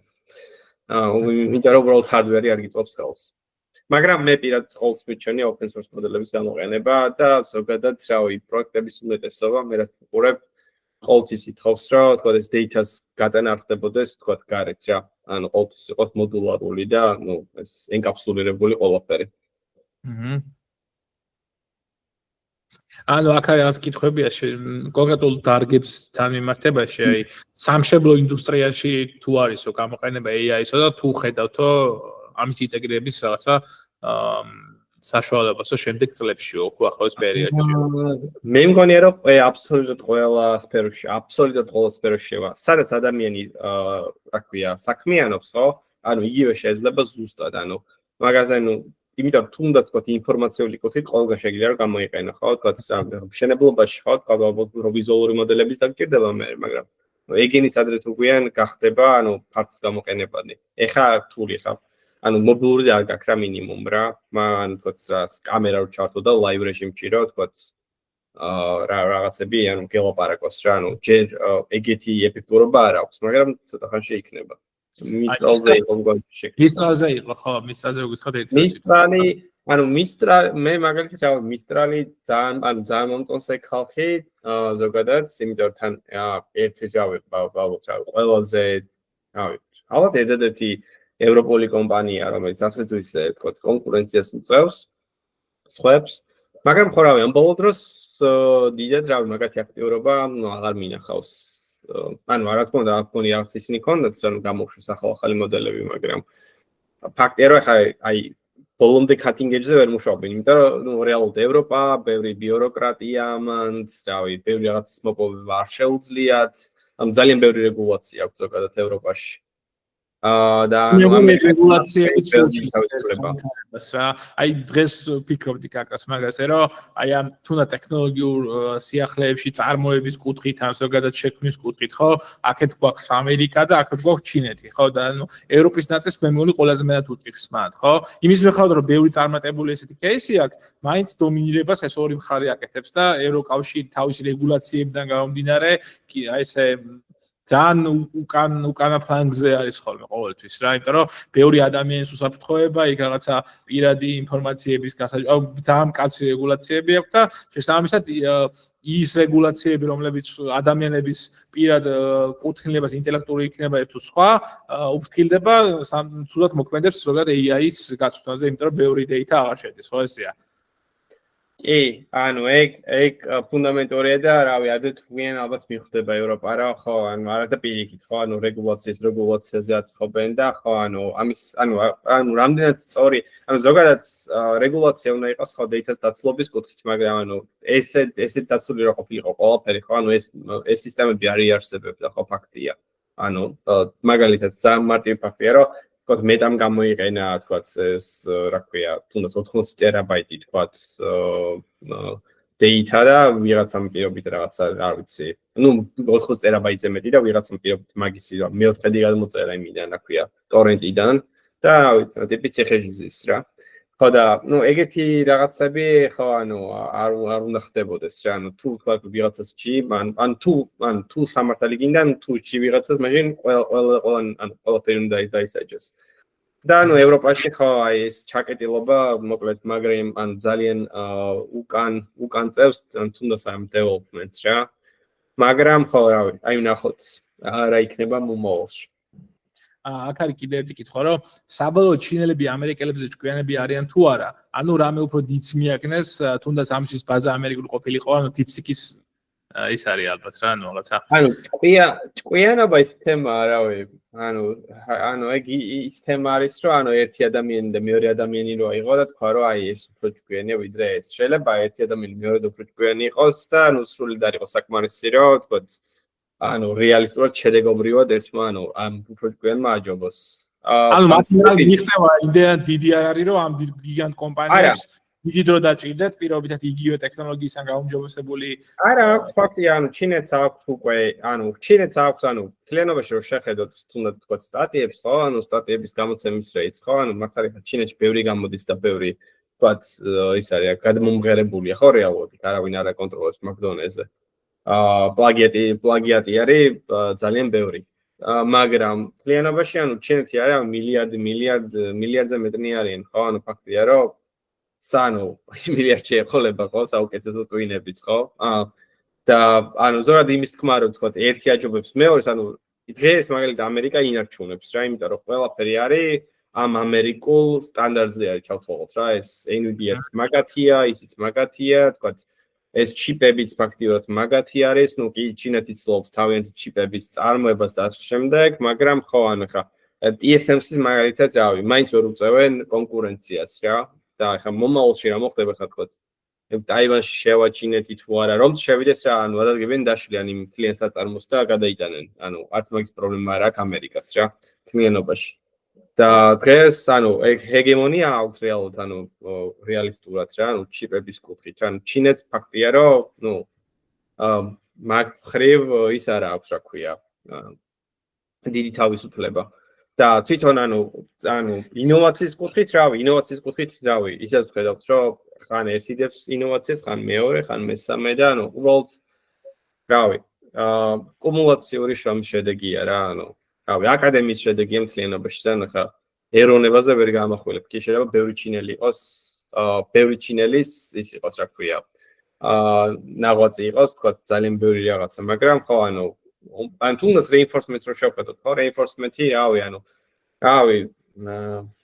ძალიან რავი, ევროპა, ანუ ამერიკელების განვითარებულია, ხო ეს ციგნები დღეს რაც სწავლობენ, ხო რავი, სულ ინგლისურია. ისინიც კი რა ქვია, ანუ ჩინელებიც რავი, ანუ ბევრი მაგციგნით ხელმძღვანელობს, ხო? ფაქტია. ანუ აი ბოლო სტატისტიკას რო გადავხედე დაახლოებით 10 ეგეთი ტიპის გამოგონებიდან 7 არის ამერიკაში შექმნილი და იმ 7-დან კიდე 4 მინიმუმ იქ დაბადებული ამერიკელი არ არის რა, ანუ არა, ან თვითონ ამერიკელი არა ხონდა ეგეც ხო ძალიან მეტყველებს, ხო, იქ რაღაც რესურსები აქვს, რაღაც ადამიანებს საშუალება აქვს, რომ საკუთარი თავი გამოავლინონ, ან რაღაცა ინოვაციური პროდუქტები გამოიყენონ და მიქსი გააკეთონ რაღაც საინტერესო. ხო, ანუ ამერიკა მანამდე იქნება აი მაგ მდგომარეობაში სანამ გააჩნდათ, არ ვიცი, არ მახსოვს რა ქვია ვიზას, H1 ვიზა, თუ რაც ზახიან ხოლმე რა ეს პირდაპირ გამომატორების და გამგონებელების რაც არის მოკლედ რა. რაც არის, ხო და ანუ სანამ ეგ ვიზა აქვს და ანუ სანამ ანუ ზოგადად ხო ყველას უნდა ამერიკაში წასვლა ხო რატომ? იმიტომ რომ ანუ იქ არის კაპიტალი, ხო, ანუ იქ ტრიალებს ყველაფერი, ხო? ანუ ევროპაში რო წახვიდე, ევროპაში ვერი შევივალოთ მაგალ ფულს, ხო, ანუ ძალიან გაგიმართლოს. იქ საერთოდ სხვა სკეილი არის ამერიკაში, ყველა ამერიკაში მიდის რა. შესაბამისად იზიდავს ძალიან ბევრ ჭკვიან ადამიანს და ანუ სანამ აი ეგ ყველაფერი გააჩნიათ, ხო, აუცილებლად იქნება ამერიკა ნომერ პირველი რა. მაგ კუთხით, ანუ ინოვაციების კუთხით რა.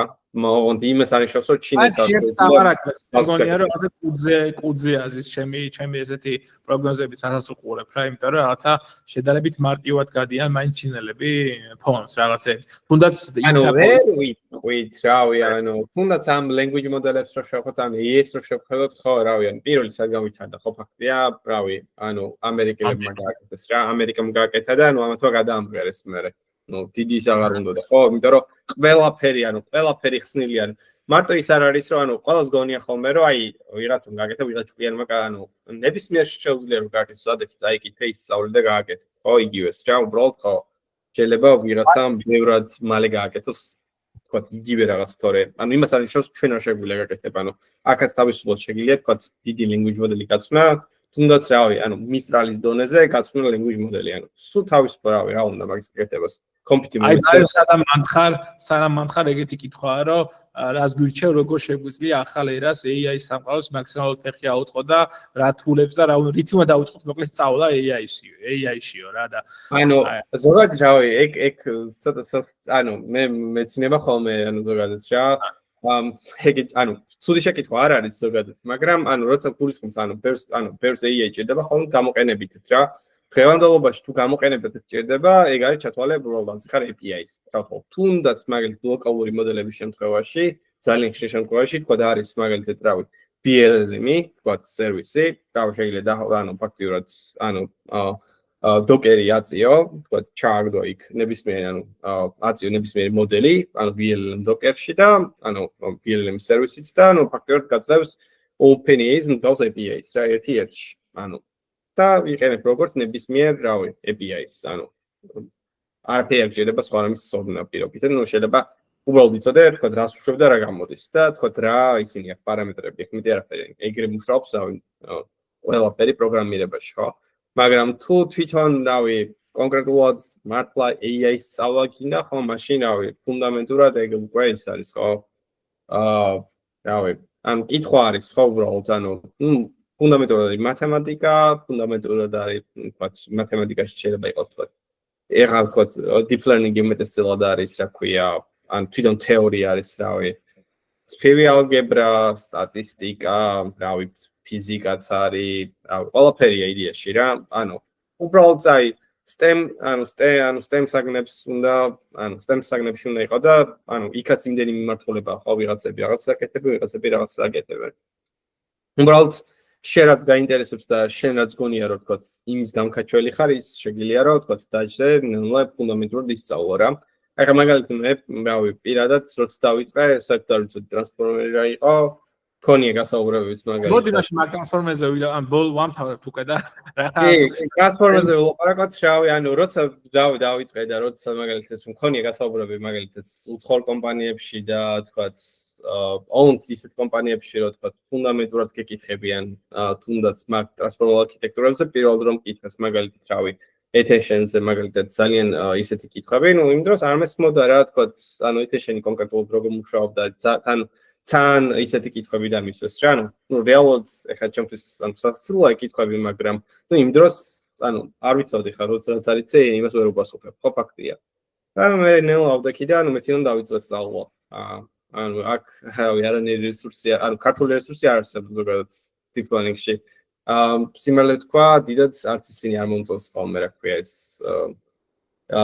იმაში როგორ ანუ რა მასალაც არის ხოლმე deep learning-ი როგორც წესი საერთოდ არ არის ხოლმე ამ იმებში თქვა სხვადასხვა აკადემიებში და შემდეგ უნივერსიტეტებშიც პრაქტიკულად რავი არ არსებობს ანუ იმას კი არნიშნავს რომ ანუ საერთოდ არც მე რომ კითხო საერთოდ საჭიროც არ არის პირობითად ხო ანუ შეგიძლია ანუ ნებისმიერ ადამიანს ვინც ის მათემატიკა ფიზიკა შეუძლია ათქეს და თქვა ისწავლოს არც შეგიძლია რავი თუნდაც ეკონომიკა რო იცოდე ეგეც სასურველი საკმარისია ხო და ჯექი და ისწავლე ხო ანუ მინიმუმ ელემენტარული თქვა რაღაცა მეჩვეუთი უგაქვს მათემატიკაში შეგიძლია კითხვა რაღაცის თქვა შენ თვითონ გარჩევა შეგიძლია ადგე გაარჩიო მაგრამ ხო ანუ ყოველთვის კარგია რომ თქვა რა ანუ ხა საუნივერსიტეტო ცოდნა მაინც უნდა გქონდეს რა ანუ ეხლა შენ თუ დაჯდე და ყველაფერი ისწავლო და ნოლიდან ისწავლო ძალიან რთულია ხოლმე რა ანუ თუ ფუნდამენტურად გინდა გესმოდეს რა მაგრამ თქვა რაღაც დონეზე ყოველთვის ისწავლი რა თუნდაც საუნივერსიტეტო ცოდნით ანუ ცოდნის გარეშე.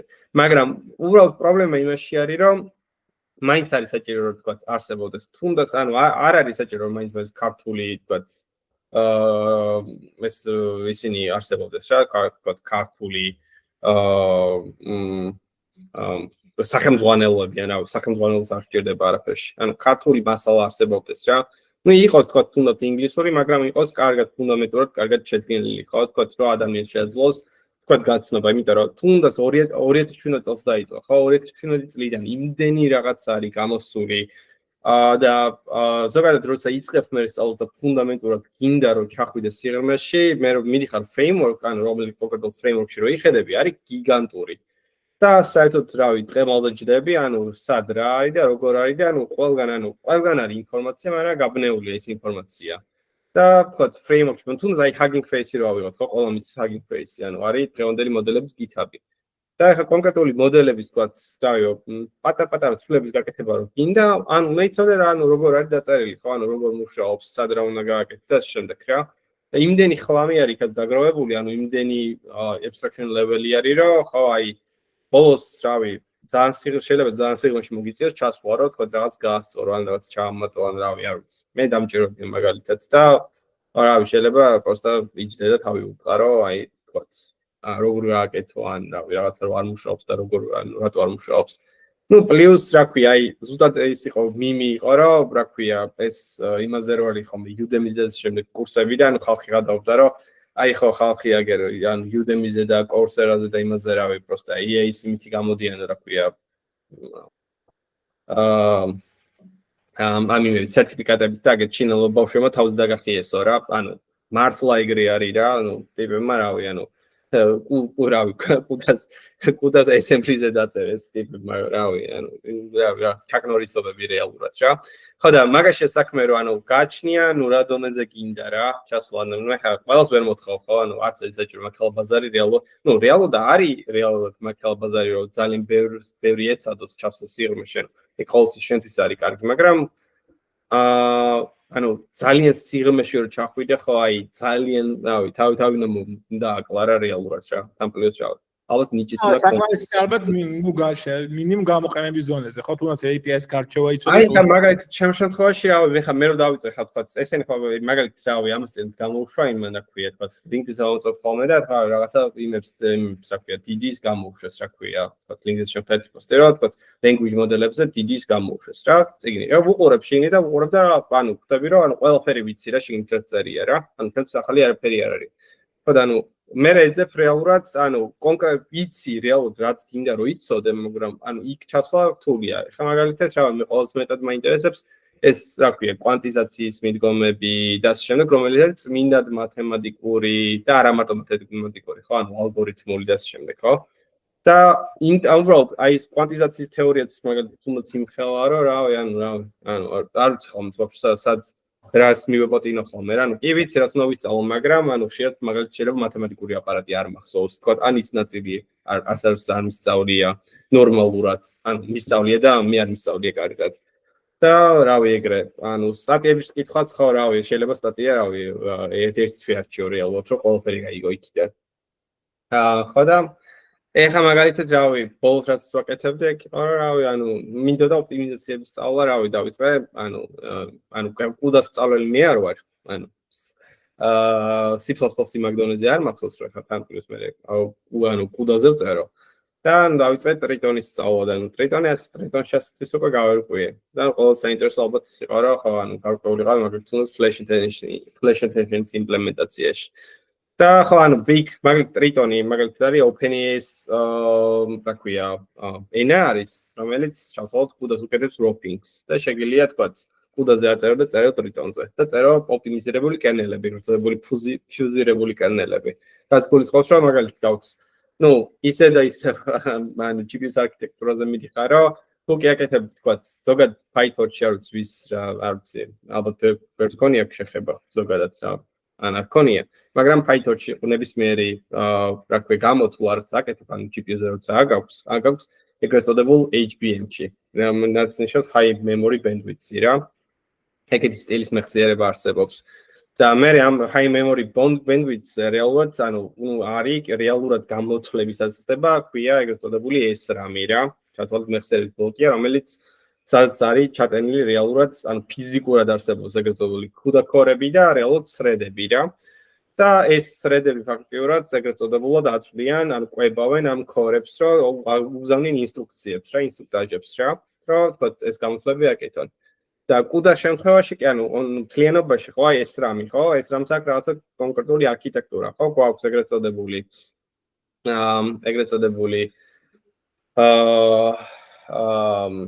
რა ქვია ხოლმე? მე ხედავ რა ქვია. მოკლედ ეს ხო მოკლედ დაყოფილია მოკლედ ეს რა ქვია SRAM-ის ეგრეთ წოდებულ streaming multiprocessor-ებად SM-ებად რა თქვა მაგალითად თქვა HS-ს მაგალითად გაჩნია 108 SM-ი თითო SM-ში არის მაგალითად უკვე ეს ჩატენილი თქვა რაღაც რაოდენობა CUDA core-ები და არის თავისი აქვს სხვადასხვა ტიპის cache-ები რეალურად და აქვს ის რა ქვია ეს თავისი thread-ების რაოდენობა ფიქსირებული რაოდენობა და შენი მთელი მუღამი ის არის რომ ამ SRAM-ამდე მიიტანო რაღაცა და უკვე ამ SRAM-ში ხდება უკვე ეს ინსტრუქციების რა ქვია შესრულება. და ზოგადად Python-ში ნებისმიერ ოპერაციას როცა აკეთებ ეს ქვია Python-ში შეუძახიან ეგრეთ წოდებულ იგერს ხო ხარბს, იმიტომ რომ ნებისმიერ ოპერაცია HBM-დან აგაქვს SRAM-ში აკეთებ ჩამოგაქვს, რომელიც და რეალურად აი ისე და ისე მე ეს bandwidth-ი ხო data-ს არება აქეთიკით არის bottleneck-ი. შენ რეალურად შეიძლება გქონდეს ძალიან ბევრი ძალიან ძლავრი რა ქვია ჩიპი, მაგრამ ხო data თუ ვერ მიაწოდე ხო რა აზრი აქვს. და რეალურად ხო აი ამ იმაზე მაგალითად Triton-ზე წერენ ხოლმე ეგეთ ოპტიმიზირებულ kernel-ებს, რომ შენ შეგიძლია მაგალითად თუ გაქვს რაღაცა თქვა ფუნქცია, ხო, იმის მაგალითად თუ ამუშაო იგერ მოდში, ხო, ყველა ოპერაცია შიგნით რაც აკეთებს კონკრეტული ფუნქცია, საერთოდ რო არ აკეთოს შეგიძლია რომ ჭკვიანურად გაიტანო და გააპარელურო რა, ეს თქვით რომ მინიმალური მოძრაობა გააკეთო SRAM-სა და HBM-ს შორის რა. და თქვაც თუნდაც აი მაგალითად flash attention-ი რო გამოვიდა, flash attention-ი იყენებს ძალიან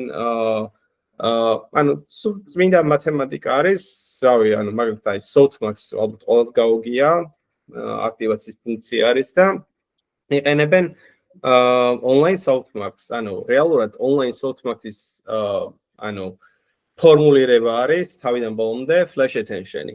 ეგ არის ყველაზე საინტერესო და სასწაულო ფაქტია, მაგრამ უბრალოდ ეგ აქვს დაწერილი უბრალოდ ამ იმაზე რა. ამ GPU-ში. ძალიან საინტერესო სამყაროა და ბევრი ტექნიკური ასპექტიც მოიცავს, რა თქმა უნდა. ისე როგორც ნებისმიერ სხვა რაღაცაში, ხო, თუნდაც ნებისმიერ low level-ზე როცა ჩადიხარ, ხო, ყველგან ბევრი საინტერესო რაღაცა, მაგრამ რთული და ხანდახან მოსაბეზრებელი.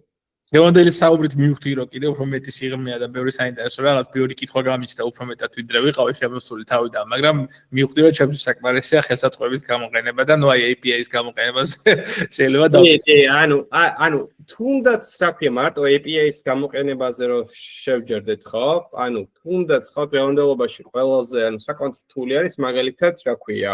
ის უბრალოდ სწრაფად რომ ვილაპარაკოთ მაგასაც მილიონი გადაუწყვეტავი პრობლემაა, ხო? თუნდაც ეს რაგის მიდგომები და ასე შემდეგ, ხო? კი, საბოლოოდ შეიძლება ეს რაგის საერთოდ არ ქონდეს, მაგრამ რაგი ეხლა თუ ქონდა მაგალითად უსასრულო კონტექსტიანი მოდელი, რომელიც შეგიძლია ყველაფერი ჩაყარო და არანაირი inference ის არ ქონდეს, არანაირი როგორ ვთქვათ diminishing return-ი არ ქონდეს. ხო, შეიძლება ჩაყარო მთლიანად და უბრალოდ იმ კონტექსტში, კარგად ვეღარ ამოიცნოს ის, რასაც კითხულობ, ხო? იმიტომ რომ ვთქვათ, აქვს ზოგადად attention-ს ეგ პრობლემები, რომ ვთქვათ, ძალიან დიდ კონტექსტზე რეალურად კარგავს, ვთქვათ, თუნდაც შუა ნაწილში ყურადღებას და ასე შემდეგ.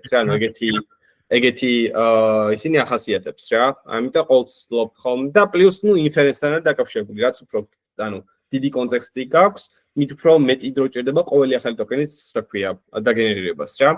და ეგ ყველაფერს თუ მოაგვარებენ და შენ გექნება უსასრულო კონტექსტი, რაგი იდეაში აღარც გექნება რა. მაგრამ რაღაც ნებისმიერ პროექტზე შეძლებ რომ იმუშაო და დაამუშაო შენით. ოკეი. კაი, მოკლედ მე მგონია რომ პრინციპს შეგვიძლია დღევანდელი შეხვედრა აი ამით დავასრულოთ. და გიგისაც მინდა უთხრა რომ მე მგონია რომ ძალიან ბევრი კითხვა იქნება კიდევ კომენტარებში რომელ სოციალურ ქსელში არ უნდა დაიდოს აუცილებლად მეგობრებო გამოიწერეთ ან დაალაიქეთ დაწერეთ კომენტარები და შემდეგი შეხვედრა შეიძლება დაორგანიზდეს იმიტომ რომ ვფიქრობ კიდევ ბევრი ტექნიკური ასპექტია რომელიც სიღრმისეულად გარჩევას მე რეალურად წაგნო აქ მომზადებული მქონდა რა ქვია ანუ ერთი 4 თუ 5 სტატია მაქვს გახსნილი რაც მინდა რომ გაგვიარა ანუ ტექნიკურად წმინდა ტექნიკურად მაგრამ ხო ანუ ალბათ საათნახევარში ფუნდამენტურად ვერ მოესწრებოდა უბრალოდ მინდა და მაგალითად დღეს განხილვა თუნდაც ამ MLA-ის ანუ latent attention-ის და თქვაც ამ იმის რა ქვია GRP ალგორითმის რა ანუ reinforcement-ის მიმოხილვით უბრალოდ ხო ფაქტობრივად ვერ მოესწრებოდა იმიტომ რომ ბევრი რაღაცა იყო სალაპარაკო რა და არც თუ ისე მარტივი ანუ თუკი ადამიანს საერთოდ არ უნახავს ყველაფერი. ხო, მე მგონია რომ შეგვიძლია რომ შემდეგი სესიაც უფრო ასევე უფრო ტექნიკურ დავაორგანიზოთ, სხვა ფორმატებსაც ვიწყებთ ჩვენ და შესაბამისად იმ ფორმატებში შეგვიძლია რომ უფრო კიდევ ღრმა ტექნიკურად ჩავიდეთ. მადლობა დიდი ორივეს. მადლობა სტუმრებს და შემდეგ AI ვებინარამდე დაგემშვიდობებით. კი ბატონო, დიდი მადლობა და დაგემშვიდობებით. მადლობა მეგობრებო, აბა დროებით და წარმატებები. მადლობა ნახვამდის.